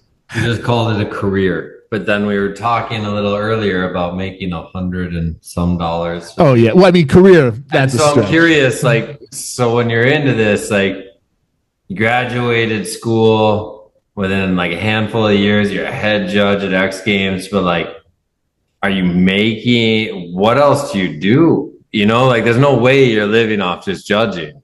Maybe I'm wrong, but no. I mean, and that's the whole thing, is like judging as a whole. It has a very passionate base of people that are doing it, but none of us are able to do it full time. And especially then, like at the time when I got into it, even now, right? Would you say any judge exactly? I mean, still today, yeah. But so like when I got into it, it was, how do I work 1 week a month and get paid enough? And like that, the money was good then, you know, but as an adult, it really is something that, like, if I hadn't had, so in 2015, after working for 2 years, 2008, 2009 as a digger, 2010 through 12 as a coach at Wendell's, then 14, 15 as the guest pro host at Wendell's, I became the director of marketing of Wendell's. And I had been judging to that point. But when I took that job, this is my first job out of college, actually using my degree, I thought that was the end of judging for me. And I took that interview. I had conversations with my boss, Kevin English, about how that would be the end of judging. And then he presented to me that he did not see it as me having to stop judging. He saw that I could Kevin English, is this the guy that ran High Cascade? It is. Yeah. He's he is the CEO of We Are Camp and the Academy. I always remember that guy used to love skiers back in the day. Big time. Yeah. No, I mean, for a period of time, funny enough, because I was one of the kids that would like sneak through the side of High Cascade and get yelled at, snowballs thrown at. A skier, was the director of marketing for High Cascade for like 2 years, which is just insane to me. But so Kevin English actually like didn't, when I took that job, he allowed me to take it with the understanding that I was still able to continue to judge. And that was the only way I was able to do it. I'm not taking PTO, but I'm like doing my job as my director of marketing role and then also judging. So I'm just double duty dipping, doing 3-4 contests a year, traveling around. And at that time, 2015, I easily could have stepped away and not been any of the wiser as to where this really could have gone. And like, obviously the money's not really ever been there for judging, but it is a passionate group of people that care too much about it to walk away from it. Thus they kind of have us trapped in a way. But that I really felt fortunate. My Waddell's Y East Academy experience allowed me to continue in judging, because that I felt gave me a stable platform to be able to continue to be involved, but not have to base my entire livelihood around something that I knew wasn't paying the bills. Yeah. So I guess the next question is, so like you have this, you do that, but that job you only did for, how long were you with as marketing director? 2015 through 2020. So I ended up quitting like 2 weeks before COVID happened. So was that your whole deal all the time? Like it was just Wendell's and judging? Yep. Wendell's my full-time thing. Judging was aggressively part-time. At the time, only doing like probably 3-4 contests a year is what I could justify doing. But around probably 2018, I guess it was kind of paired with my knee injury. I blew my knee up at Wendell's. I came up short on a jump.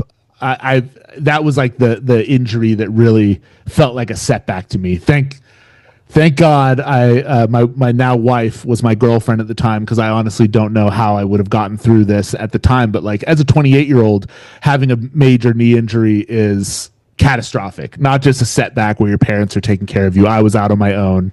And so I really think my wife pulled in a lot of hard work to be able to keep me sane during that era. But during that time, I had to kind of circle back to the surface stuff. I rode for Surface from when I was 19 through when I stopped calling myself a sponsored skier. And Surface kind of went in waves and was big back in that time. The Skull Candy collab, they brought Del the Funky Homo Sapien to come to Wendell's, do a show. Surface was big for a little bit when I got involved with it.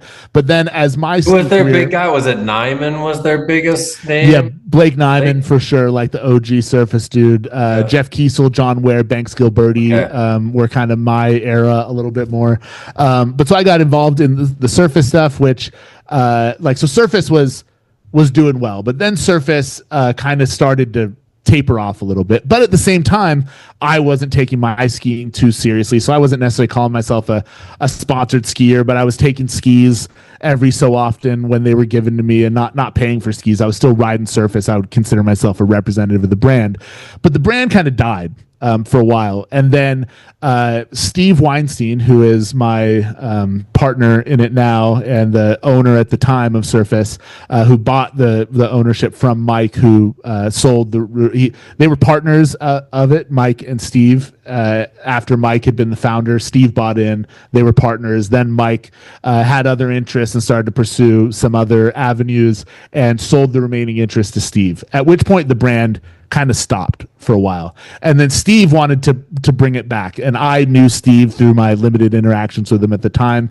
and started to get involved in just kind of helping him give skis to the right people and give me skis so I could take pictures on them and stuff. But it was very not serious. And around 2018 with this knee injury, I was kind of at a crisis point, where I didn't know if I wanted to stay with the camp world and continue another summer in Wendell's. Wendell's is grueling in its own right because the summers are just so intensive. So I was looking for something else, and I had interviewed at some other companies, but those interviews didn't pan out, and I was not feeling super promising about it. But what I did do at the time was I got in contact with Steve and kind of made myself available to help a little bit more with Surface. And that's when I took on that responsibility at the time of just helping Surface kind of try to get a foothold again. And Surface bought Joystick in 2012 from Anthony, started Causwell around that era, which was outerwear, and then had pretty much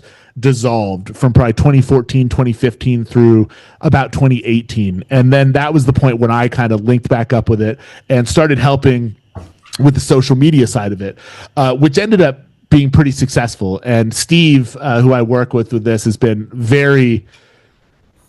just kind of the ideal working situation for me. Somebody who's criticized the industry so much and all the marketing going on, and I was finally given the opportunity to put up or shut up. If I couldn't do it now, given the resources and the opportunity that somebody's just going to support me making the decisions that I think are going to fit a brand, then I couldn't do it, So Steve gave me that opportunity, and I started just with the social media. It became very quickly more involved, and by 2020, it became Surface and Joystick, and then reintroducing Causwell was a full-time job in addition to my full-time job with Wendell's, in addition to my judging, at which point I finally was able to step away from the Wendell's side of it and focus on Surface, Joystick, and Causwell as my full-time main job, which is also remote. So it allowed me to continue judging and being involved in that realm. So that's kind of when I made the transition, which happened to align with being 2 weeks before COVID started, was when I fully made the leap from doing Wendell's, High Cascade, and Weiss Academy and transitioned solely to Surface, Joystick, and Causwell. Oh, shit. I'm caught up now. Now I know where you're at. Yeah. So, and that like the Surface, Surface again, that was a brand that I rode for through like the most conscious points of my skiing career, where I was like trying to help work with a company to build a brand identity, had bought into the brand identity and the people that were riding for it so much. So when I saw an opportunity for this brand that kind of lost its meaning to resurge and come back into the world and mean something else to a new generation of skiers, I was excited to be given the opportunity to do that. And that's it's been a really fun process, and seeing the progress over the last several years of just putting my spin on all of it and where it can go. But I feel very privileged that I have work that aligns so well with keeping me able to continue my passion for judging and being a part of the sport and trying to make sure that it's in the best hands possible, because I firmly believe, and like from a judging standpoint, as pessimistic as I can be about all the contest series development, even at the Olympic level, like all of it is failing something in some way, shape, or form. But my understanding from day one is, if I care enough about it to criticize it, then I should be willing to be the one to make a change. And that's where I inserted myself in judging, to try to be the one that kept this thing true to course. And not to say that I'm the only one or I wish you the best of luck with that. Yeah, it's because I don't really know how you could yell at your bosses every day to change something and still have them hire you the next week. So if you can do it, cheers to you. Yeah, it's it's interesting too, and like kind of just going down that road. And since I started judging, and then like quickly getting involved with the FIS and seeing all the bureaucracy involved in there, and now I'm Steele Spence. I credit him with so much of the foundation of where judging has been and the credibility that I see free ski judging as having at all, which like at times wanes, but like Steele was a foundational piece in that. When he was the judging coordinator doing all that responsibility, and when he stepped away, the two people that became responsible for that were myself and David Ortlieb, who is the brother of Sammy Ortlieb. I'm sure both of you are familiar with Sammy, both great people. And David and I felt were really interestingly suited in that position because we didn't care for the bureaucracy. And our standpoint is we do what's right for free skiing, and we're in a position where nobody can tell us to do otherwise. And we can try our best to do what we feel is authentic to this sport that we felt did so much for us in our lives and experience. So we watched X Games use AI last year because the CEO has the invested He loves interest. it. He loves AI. And loves it. And so when you watch that, you're like, all right, well, that's private. And I see that he's building his own business and using X Games as a platform to introduce his AI, because it makes sense to me in baseball. It makes sense to me in football. It makes sense to me in judging non-artistic sport. Yep. Right? But because he's the CEO of a brand, he can use this to introduce it. But it's not right for our sport because you guys, I say, are the curators of culture, and you can say something is whack. Yeah. But a machine can be like, yeah, but he spun more and he flipped more and he grabbed longer and went higher. Sometimes that shit's fucking whack. Oh yeah. You know what I mean? And absolutely. So I'm curious because it makes sense to me, the X Games and why it's doing private organization, but it really makes sense to me why a nonprofit that wants to make more money to not pay for us. I mean, we're judges are a very expensive part of any contest, flying. I mean, and fist contests, especially like with the rules and regulations, you need X amount of different nations represented. They're flying in 7 judges from 7 different state or countries to come judge that event. When if you could do that with AI, then why wouldn't you do it with AI? But the thing that I mean, there's been so much talk about AI. I'm just curious on this element on if you have conversations in fists. You believe is the possible outcome in the future. So my this is a really interesting thing because it's so prevalent right now. Everyone is so hungry for AI and making everything easier. We've been getting a lot of feedback that they want to use it.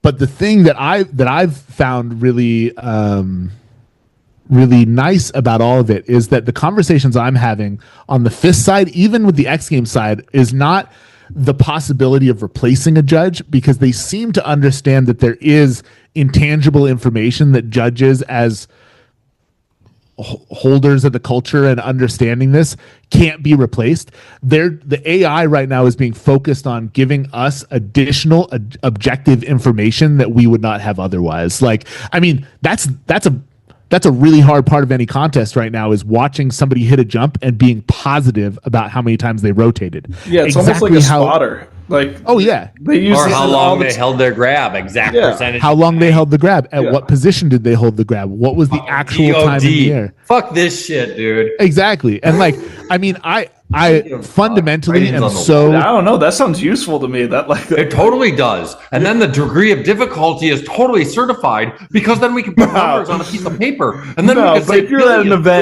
event, especially the ones where you guys are sitting at the bottom of a pipe, if you guys had some robot that was like, and you're like, I think he spun this much, and you look at the robot, and it's like, no, he spun this degree, so okay. I'm just telling you, if I run a fucking money company for money, I don't want a human involved if I don't need you. Yeah. That's all Absolutely. I'm saying. And so, like, my personal opinion as a core ski bro is like, this is whack. But I'm telling you, like, only one head judge needs to hang out with a fucking computer then. Yeah, that's a bad. I can see it. That's another thing too. Is like there is always the push for remote stuff. Why do judges have to be on site? Because it fundamentally affects our ability to understand the circumstance of the contest. I'll fight for that till I'm blue in the face. It means more when you're there and accountable than it does if I'm at home on my time zone watching this contest happening in Italy and pushing a number for a score. And that accountability. I'm telling you what, if I hire a bomber pilot, I would rather have them have a remote control in a bunker in Nebraska than flying a real airplane over Russia. Yeah. So business-wise, strategic-wise, like everything's pushing against we're blue in the face, but the writing is on the wall. It's smarter, it's better, it's faster, it's cheaper. And unless you're like trying to keep everything real, It really don't make sense. You guys should And I mean, pull up your screens and I pay you. I could pay you more money if you judged at your house. I send you a $3,000 check because I don't have to travel, lodge, and imagine feed. all your travel was converted just to compensation. exactly. Yeah, I mean, and now it's smarter to eliminate you at your home and have a computer do it. Yeah. It's just smart as normal. And like, fortunately, I feel like the athlete pushback to a situation like that is still pretty strong. Like they don't like being judged in general, but to be judged by someone they can't complain to Next after generation won't care. Oh yeah, I mean, very likely. I mean, and like maybe Jib League is the future. Maybe all of this is a dead horse as it is, and we're just like trying the future is all elements, right? So what's dope right now is what's happening is people won't like the rules. So it's the exact same thing as 1995 right now. Yeah. People are saying like, dude, I don't like the rules. They say I can't be the best if I don't do this. So and there'll be enough people that don't like the rules, don't get invited to X Games League, don't get invited to World Cups. Then they can create their own art or events. Absolutely. So it's just going to be an awesome evolution. Like these things are supposed to happen. A new iteration of it. You know, what spawned free skiing in the beginning was the too many regulations and rules and getting everyone to want to take their own path. Why we had Fist Sucks t-shirts and sweatshirts and stickers, because they do suck. Oh hell yeah. I ran those stickers and now I'm that dude, and it's funny to me because it's like I'm so anti the values of an establishment that homogenizes and takes the culture away, but I really like, I've kind of just had to embrace it over the years. Like if it's going to be someone, I can take this on and I will do everything I can to try to keep this true to the sport that did so much to me. And that's just been my personal vendetta against it the whole time. And for better or worse. Surface and Joystick. Oh, absolutely. You know what I mean? Like that's going to make you wake up every morning knowing that you just gave some girl from a foreign country a pro model, right? Like last year, like more than you failing to having old fucking people that said Nordic jumping women will have their uterus fall out fucking 10 years ago. Like that's how ignorant the people are that you work with. So what I'm saying is you'll never get satisfactory out of the culture of the IOC or FIS. They're fucking retarded. So like, just like give thanks you're part of the sport, because I guarantee you, if you were just a judge nerd, you'd be a fucking nerd. Yeah. Because you can't change it. I'm sorry. I give thanks that you put the effort in. I remember going to the meetings growing up. I remember watching grabs have to be debated for 4 fucking years. People said if you push your hips, it's a break in form. You know, like just like everything that has to go through one writing a rule book. And then you only are judging writing that rule book on how much it cost you to write the rule book when you brought all the delegates out to Greece for a month and a half. There's a lot of that. Yeah, those trips cost over $1 billion for 1 month of just the delegates from every country to hang out together. $1 billion. On a beach in Greece. Yeah. And it's not even the winter area. So fuck these people. All right. Like big up yourself, man, on all you do. I find it fun, like on the judging stuff and whatnot. And it's interesting to see because I don't know, to me, the judges have always been someone that like come from somewhere where they want to keep giving to the sport, keep like trying to say this or that. But, you know, like when it says and done, like it's just not the same as the 2013 when you got into it and you could really control a whole culture by saying someone's whack. Absolutely. And I mean, like I've heard you speak to it before too, like when Wilson was doing the first Wilson flips, and kind of the consensus amongst the community was screw that. We don't want that, you know, and it wasn't rewarded and it stopped. It straight up stopped 3 years for a long time, you know, and like that's kind of the weird thing that I'm balancing right now is like I have personal preference and opinions as things I think are whack, things I think are cool, but like the objectivity of all of it is really interesting to try to balance and reward something for merit while still considering does it fit the framework by which I understand the sport, and also does the fact that it doesn't fit my framework mean that it's any less a free skiing to that person and their perspective to their approach, you know? So it's the evolution, you know, because the thing is you have to understand when Wilson didn't do it, there's the X Games and the US Open and a Poor Boys MSP and TGR movie. So there's only 3 ways, like 5 ways to progress the sport. So that's why it mattered then. Yep. Rigatoni.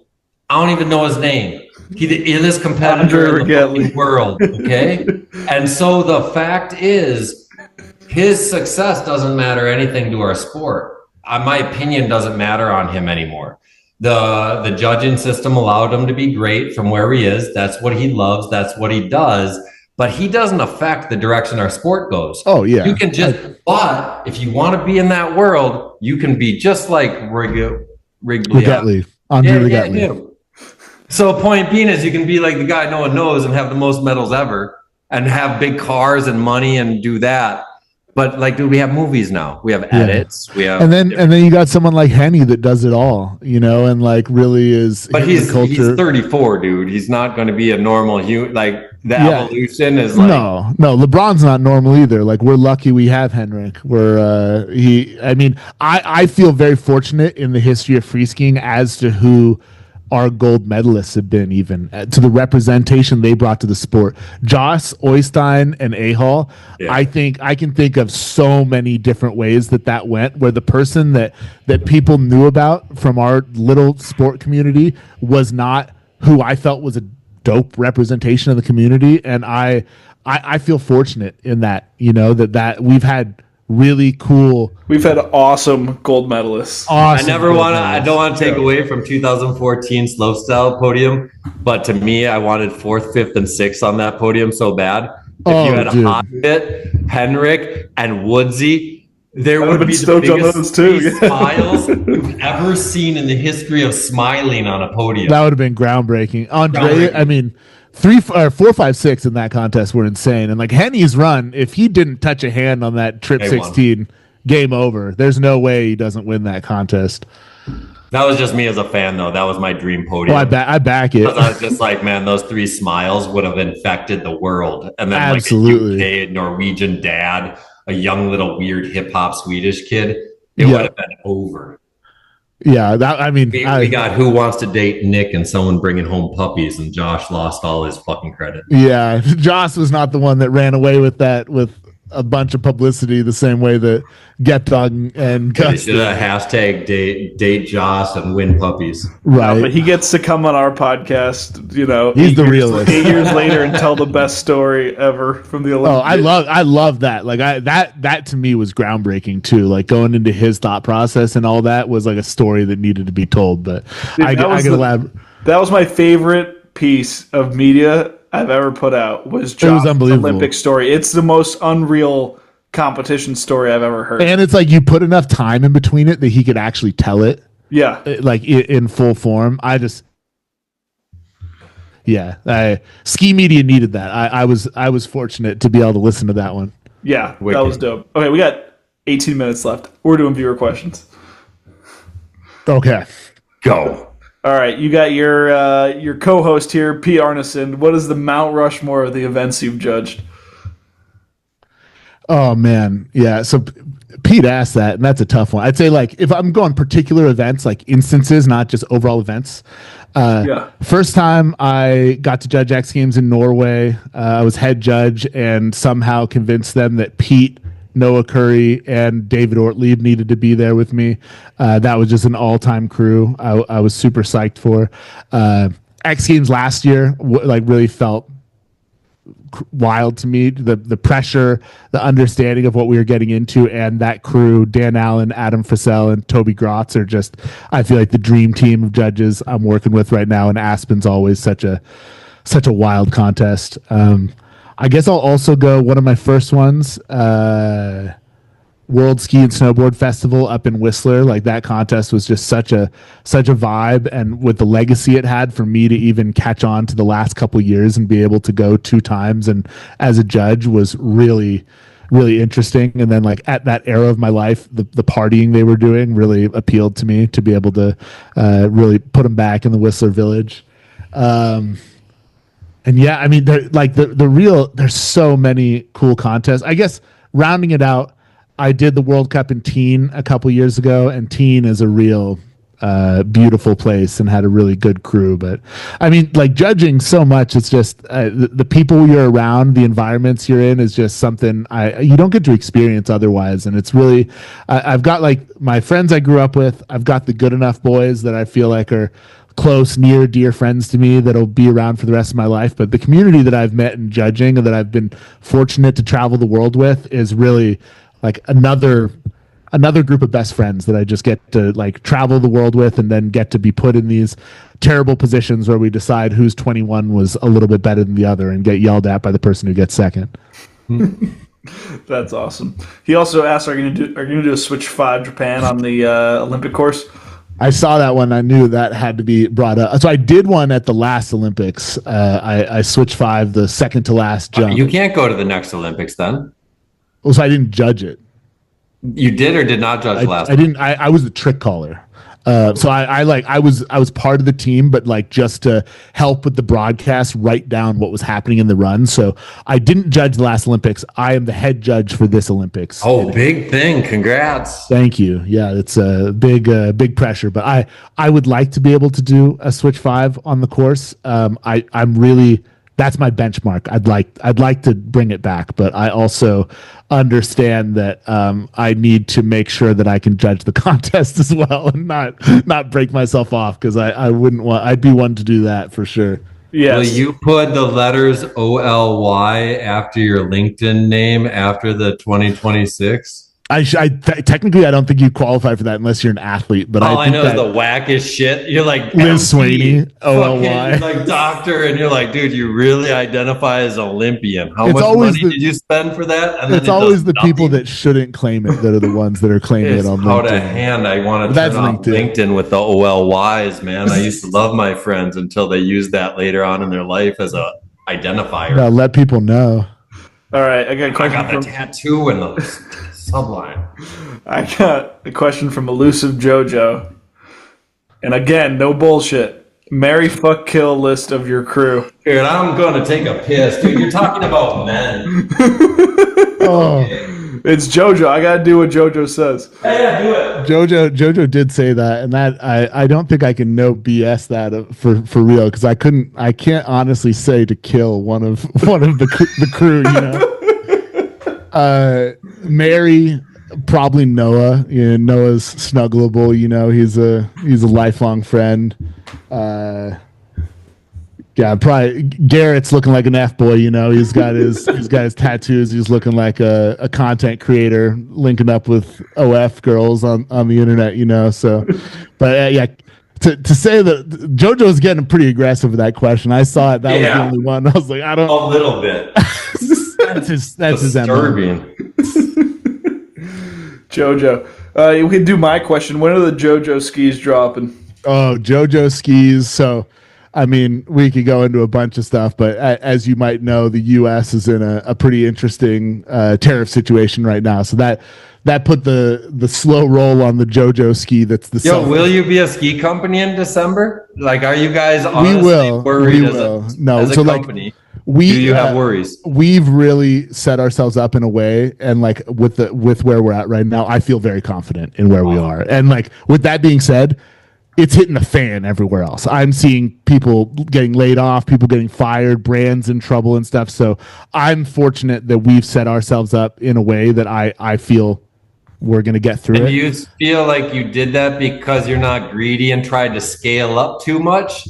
Because I'm watching all the bigger companies scared as shit, and they don't have a clue what their life's going to be like in December after all their shipments happen and everything. Absolutely. I mean, I would say that's in part to it. Like, I just think I've always been realistic in terms of like how much we're trying to scale and as to what we're really bringing to the ski world. I'd love to be one of the players in the future that's actually like going toe to toe with the big brands, but that's just not been us. And I really enjoy living in this niche and just kind of getting to do what we do and stay authentic to it and not reach for too much too soon, and I think that's put us in a really good spot, as well as Steve, who's my boss and like co-partner in all of this, just I think is very understanding of everything that's going on right now and has been over the years. So it's been kind of smooth sailing, but I can't say that everyone else is in a similar position. So we're weathering the storm, we are probably going to make some adjustments that might change the way we do business moving forward. But that's for another more private conversation. So I don't know if you can answer this, but I found it super interesting when we talked to Vishnu homie. I think he told us he does anywhere from 1,000 to 1,250 a year. And I was blown away. But then when I did I was like, how do you do that? Like, it's all everyone's doing on urban shit and they're breaking it. And he's like, oh, we do like 170 or like above 170 to make sure it's an older crowd. And then I ran the numbers in my head. I was like, wow, man, if you're a one-man show, not a bad deal. So can you even do you know, or can you say how many pairs of skis a company like Surface sells in a year? We're right around Vishnu size as well. Okay. And again, so much respect to Emmett and everything he's done with Vishnu. I think it's set a standard, and Vishnu is so cool. And for us to even I feel like that was one of my goals when I was helping with bringing Surface back, was just to, how do I even try to have the same impact that Vishnu's having, and what they're doing to the culture right now, I think is so impactful. And I know we're made in the same factory, we both produce in the same factory. I know he's going through the same issues as we've been trying to go through. I wish them all the best, because I firmly believe that an industry without these brands trying to make it is an industry I don't want to be a part of. Exactly. Because you're the only people that feed the youth that want to do something different. Absolutely. Because everyone now that buys Armada at Highland Hills is definitely a kid who's not going to be skiing when he's 18. Exactly. And so when you see the evolution, if you don't have those core things where the one kid who puts more effort into the sport has something to identify. Yep. So you guys are a huge part, the biggest part, because you need to have those little guys so kids can be an individual. Exactly. It's the canary in a coal mine, when we start disappearing, that's when everyone's in trouble. Yeah. I'm sorry if you already said this. Do you have an ownership stake in all these companies? I do. As of I was just an employee, but over the years now I am a shareholder, a partial owner. I don't know. I'm not familiar with it enough to be able to talk confidently about it. But yes, I am a partial owner of the brands. Nice. All right. Let's see. We can do a little Surface talk. No more questions? No. There's. I categorize them into different stuff. There's too many different things to ask me about. Felix. This dude Felix asks, "What do you expect from a young athlete to be in the big team?" So you have a lot of people on your team. I think this. Yeah, just talk about this in general, because this is what a lot of people are interested in when a team manager or an owner is on. Is what do you expect from people? Which is a subtle way of saying, how do I get on the team? Yeah, I mean, Felix, FYI, too, is a ripper out of Quebec that is just so damn influential in his home zone and at D-Structure as an employee that when I met him, it was just had to make sure this kid was laced up. He's got to be on the skis. He's bringing so much energy, so much excitement to that local community. It just seemed like a total fit. And I think a lot of people even approach me and they're from the competitive realm and they're, Jason's judging World Cups and stuff. Of course that I'm pursuing these Rev Tours. I should be reaching out to him. But it's ultimately that's never been my goal. I really have a passion for a different type of skiing completely outside of the contest realm. And that's what I've always stuck to. And to me, it's more about what you're bringing to the table to differentiate yourself from everyone else. As we were talking about earlier, what's making you more interesting, more that dude that people want to hang out with and ski with. You could be the best skier in the world and nobody wants to be like you or follow you. And we see that in a lot of these big name people. But then you look at someone like Willie Griffith and you just want to be around that dude. You just want to see what he's doing. Every trick he does might not be the most monumental, but you stop to watch it, and it's just the personalities. And like Mike, who founded Surface, was always telling me about just looking for those infectious personalities, the people that are going to make you remember meeting them more than just what trick they did, because that's so short-lived, and it's so much more about the personal connections you make. And now through the social media realm, how do you extend that connection through just allowing someone to follow in on your life, and I firmly believe it's not the people that are winning contests that are the most influential. So I just look for people that are trying to do them to the fullest. And like anyone that I support or send skis to or try to work with are people that I genuinely believe in what they're doing and the angle that they're taking, and want to see them figure it out. And we're a small brand. We don't have the big budgets to be paying all these people, but like I really have tried to stay true to supporting the people that have showed faith in the vision that we're doing, and continuing to look for those people that are not being recognized for their accolades because they're not necessarily the ones that are winning contests or already doing something monumental in skiing, How many people are on your pro team? I mean, that's a loose definition. We have 4 riders that have pro models: Harold Hellstrom, Minio Ormio, Teresa Korbova, and Willie Griffith. We have, I kind of, the way I do the team on the page is just kind of everyone's involved, like a lot of those guys are my homies that I grew up with in Tahoe that I just really believe in their skiing. And I try to give them a shot to come out with the boys and ski every year, versus some real promising talent that found its way through me through the grapevine, but like realistically, that's kind of been the bread and butter, is just trying to support as many people through getting people on skis as physically possible, and not asking a ton from everyone other than trying to utilize the content that they're already making to continue to show people riding our skis and having fun doing them. So one of the funnest things, bringing up a union, because I always tried to tell every person when I was in it, like how much all my friends made. I'd be like, yo, Phil's making this much. Yo, Tanner's making this much. Because everyone was told not to tell how much they make. Absolutely, right? Yeah. It's just fucking whack as fuck. I'm like, yo, if I know how much my favorite baseball player makes. I know how much this. And I was like, I don't like this, man. You only sponsor poor kids in Africa. You don't sponsor wealthy elite skiers. So it never made sense to me. And so I'm curious, I think one of the biggest downfalls in our sport is the idea that kids never got to understand what is potential of if you try to get at the sport. So I don't know if you can answer this question, but and you're a small company, I get it. So I have a made up number in my head. But what's the highest number a kid could make from a company your size?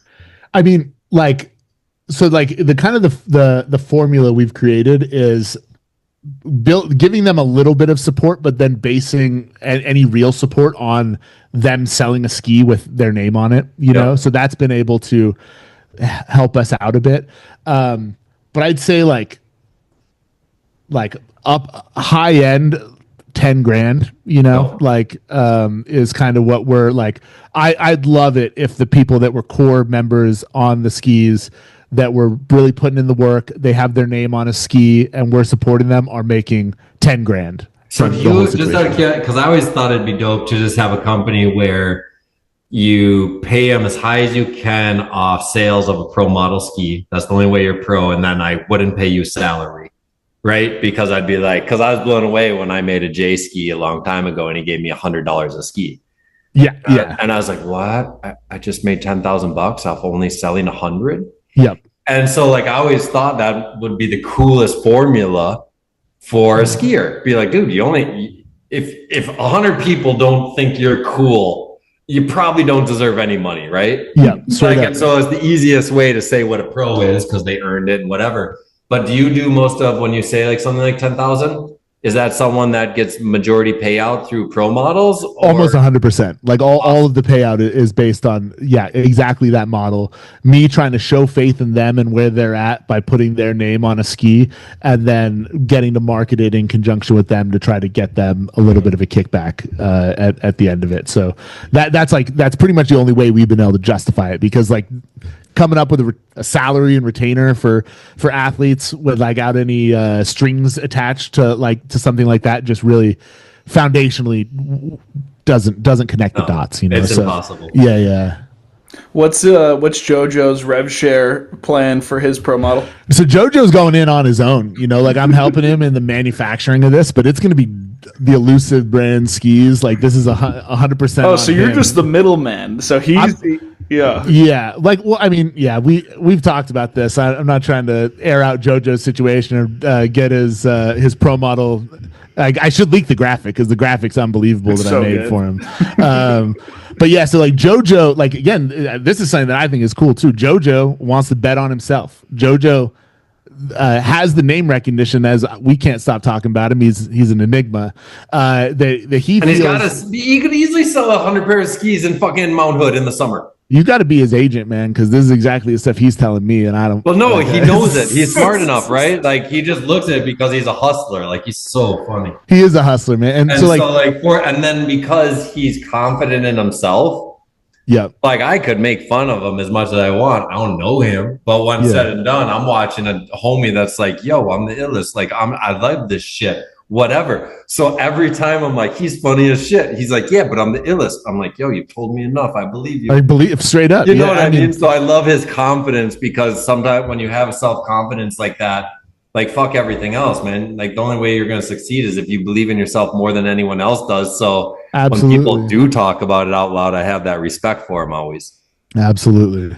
Unreal. So he's getting 100% rev share. Yeah. So what we've discussed, he wanted it to be part of the Surface lineup, but my vision for it is that it's on his own. That he would be.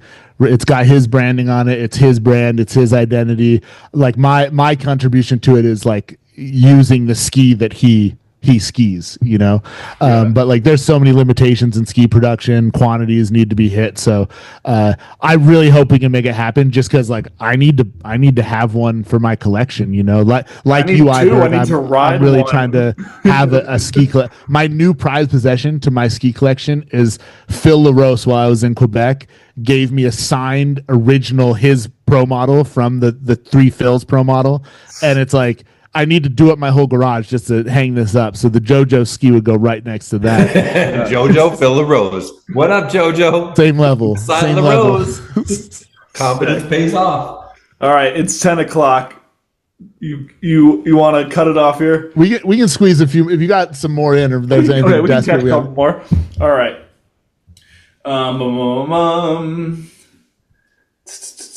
Okay, this is also a JoJo question. Who do you wish could be on the Surface team? Oh, I thought about that one, and I think kind of just to echo what I was saying about Ferdy, would be. Oh. I really don't look at people that aren't affiliated with Surface and yearn for them to be a part of the team, but I really, really back the direction Ferdy's going, and he's that dude. He's so impactful, and I back that. I think he's a great person, but the people I want to be riding Surface are the people that come to me when they got nothing and then leave making something out of themselves. That's what I want to do with the brand. I'm not in any situation looking to pick up that person that's already created a name for themselves. I'm trying to put them in a situation where they can continue to create for themselves. And I think that's the backbone of what we've been trying to create. But if I got to just jump to the front of the line and pick someone else, Ferdy's probably my favorite skier. I mean, Antioila is New Candide. There's skiers that I hold in such high respect that to not have that conversation, I just couldn't do it. But ultimately, my values are in continuing to support the people that have put in work with what we've been doing. Yeah, Ferdy's on top right now. Oh, absolutely. Undeniably. He's the culture cultivator, Yeah, I'm so excited for this season. This is airing in November, so we're already going to see intro stuff for the season. So I'm really. You don't think we're into December by this show? This might be a Thanksgiving week show. Okay, so this is a good angle too because it ties into taking a different route but still being involved in skiing. Mitch asked, "How do you find all the artists that do the top sheet art?" Yeah, I saw that question too. Shout out Mitch. Realistically, I don't have any tattoos. But something I've always like, I've got a bunch of friends that do tattoos, and I really, my uncle was an artist like his whole life, and I've always had a taste for really obscure, kind of creepy art. So when I got the opportunity to hop in with Surface, like that's a kind of big statement piece as to what do these skis look like. You know, you got to make something stand out. So I saw an opportunity to just work with artists that I already follow on social media, and make something that's not already being made. And kind of the angle that I went was more like American traditional tattoo style. And most of the artists that I work with are tattoo artists that don't ski, don't have anything to do with skiing realistically, but I really like their art and like have developed a relationship with them over years and have been able to get them to agree to do something. And yeah, that's been the predominant way. Like I've worked with Laura Obermeyer's done a couple skis. Those are awesome. Laura gets it. She's from this world. She understands. I've worked with skiers and people close to skiing, but like the majority of the stuff that I'm really excited about is when I get to branch out and deal with people that really don't have much of a connection, but I really think their art is kind of creepy and unique and weird. And I follow it for that reason. Yeah. You got to check out Monty Wright, man. He's the skier I texted you about. Yeah, He's yeah. also No, a I tattoo do. artist. You got to see his tattoos. Oh, okay. Could be a good collab. I'm in Exactly. the process of tracking down graphics right now, but I'm don't gonna let say- that word get out because I get a bunch of people hitting me up with some whack art.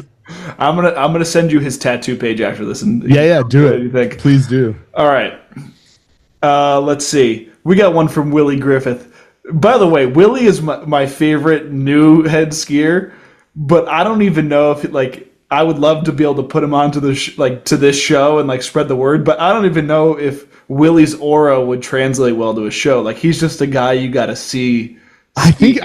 I think it would, because I don't think I've ever been around anyone that didn't like hanging out with him, you know. Yeah. And like I think, but you're very right. Like you kind of got to be around him. But I think after this year's Browser movie, I think people are going to know who Willie is, and Okay. you might have to get him on there. Okay. Willie asked who the most jaded was. Yes.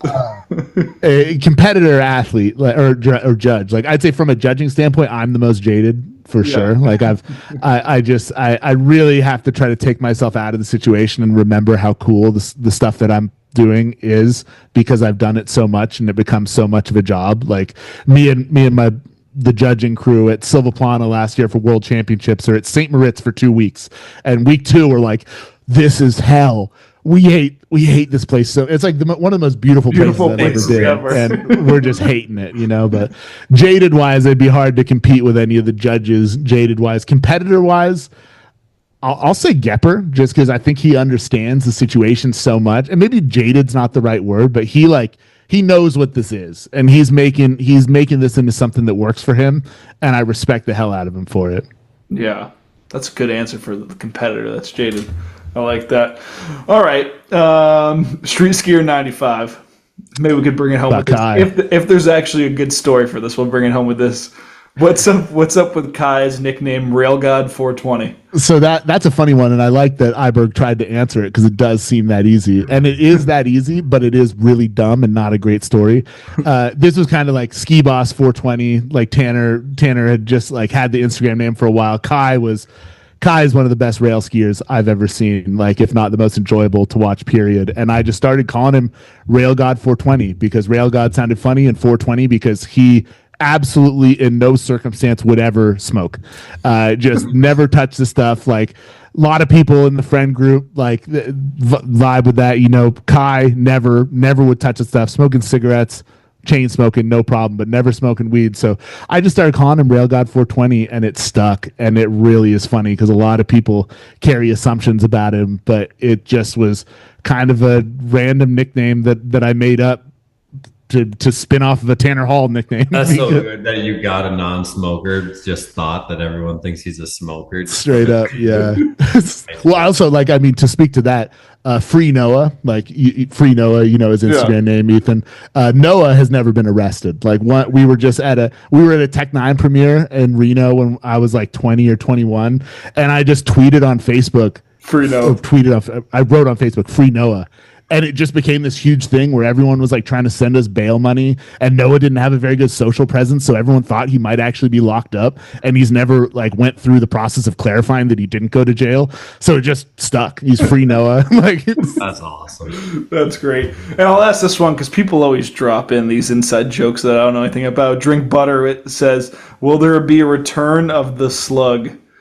oh yeah. So what Jazz is referencing there. So good enough. We created the slug. I'm not sure if you're familiar with that term, but it's essentially go karting while you're dragging your back on the ground. So it's like completely out of control skiing, just limp upper body. So we made Return of the we made 2 slug episodes of Good Enough. So this would be the Star Wars Revenge of the Slug that he's hoping we make, and maybe we do. I did invent the slug. That is a thing that I will wholeheartedly say nobody thought of calling it that before I made that up, and we tried to ski loose upper body sitting down on our tails at Boreal. I like that. All right, well, I'm gonna watch some Good Enough edits after this because I feel like I'm missing out on some really I wouldn't recommend it. It's all very It's only good enough. very mediocre at best, the bare minimum. But yeah, we were having a good time. I'm so thankful that we took the time to do all those videos, because it's just looking at a photo album in video form of me hanging out with my best buds through the time when we were doing exactly what we wanted to be doing. So those episodes all really hold a place in my heart, but they are ridiculous, and they're really like ski content wise, we were never at the cutting edge. Well, Iberg, closing thoughts? Man, just give thanks, man. Appreciate it. I'd love to hear your story. It was nice to talk to you in life and hear all the shit that you do. It's pretty amazing. So yeah, man, thank you for your time. It was awesome to hear.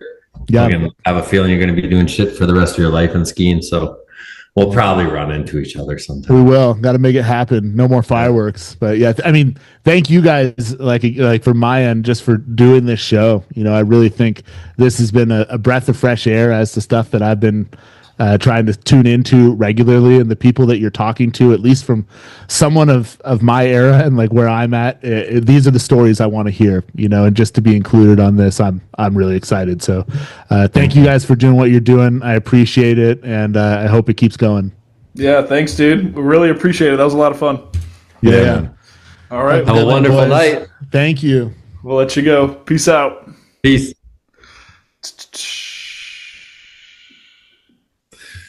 That's it. Nice. What'd you think? That was fun, man. This obviously could talk for days with skiing with that guy, so I enjoyed that thoroughly. It was nice to know kind of what he does and what his views are and all that shit. Well, it's also nice. I think what's nice is that because, he's going to be the head judge for the Olympics.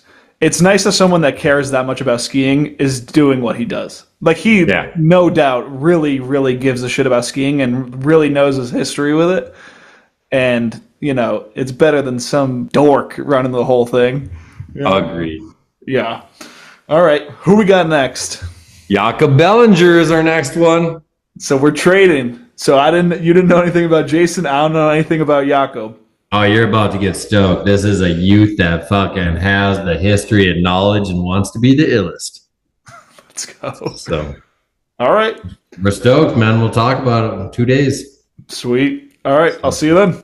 Awesome. Have a good night. Peace. Ciao.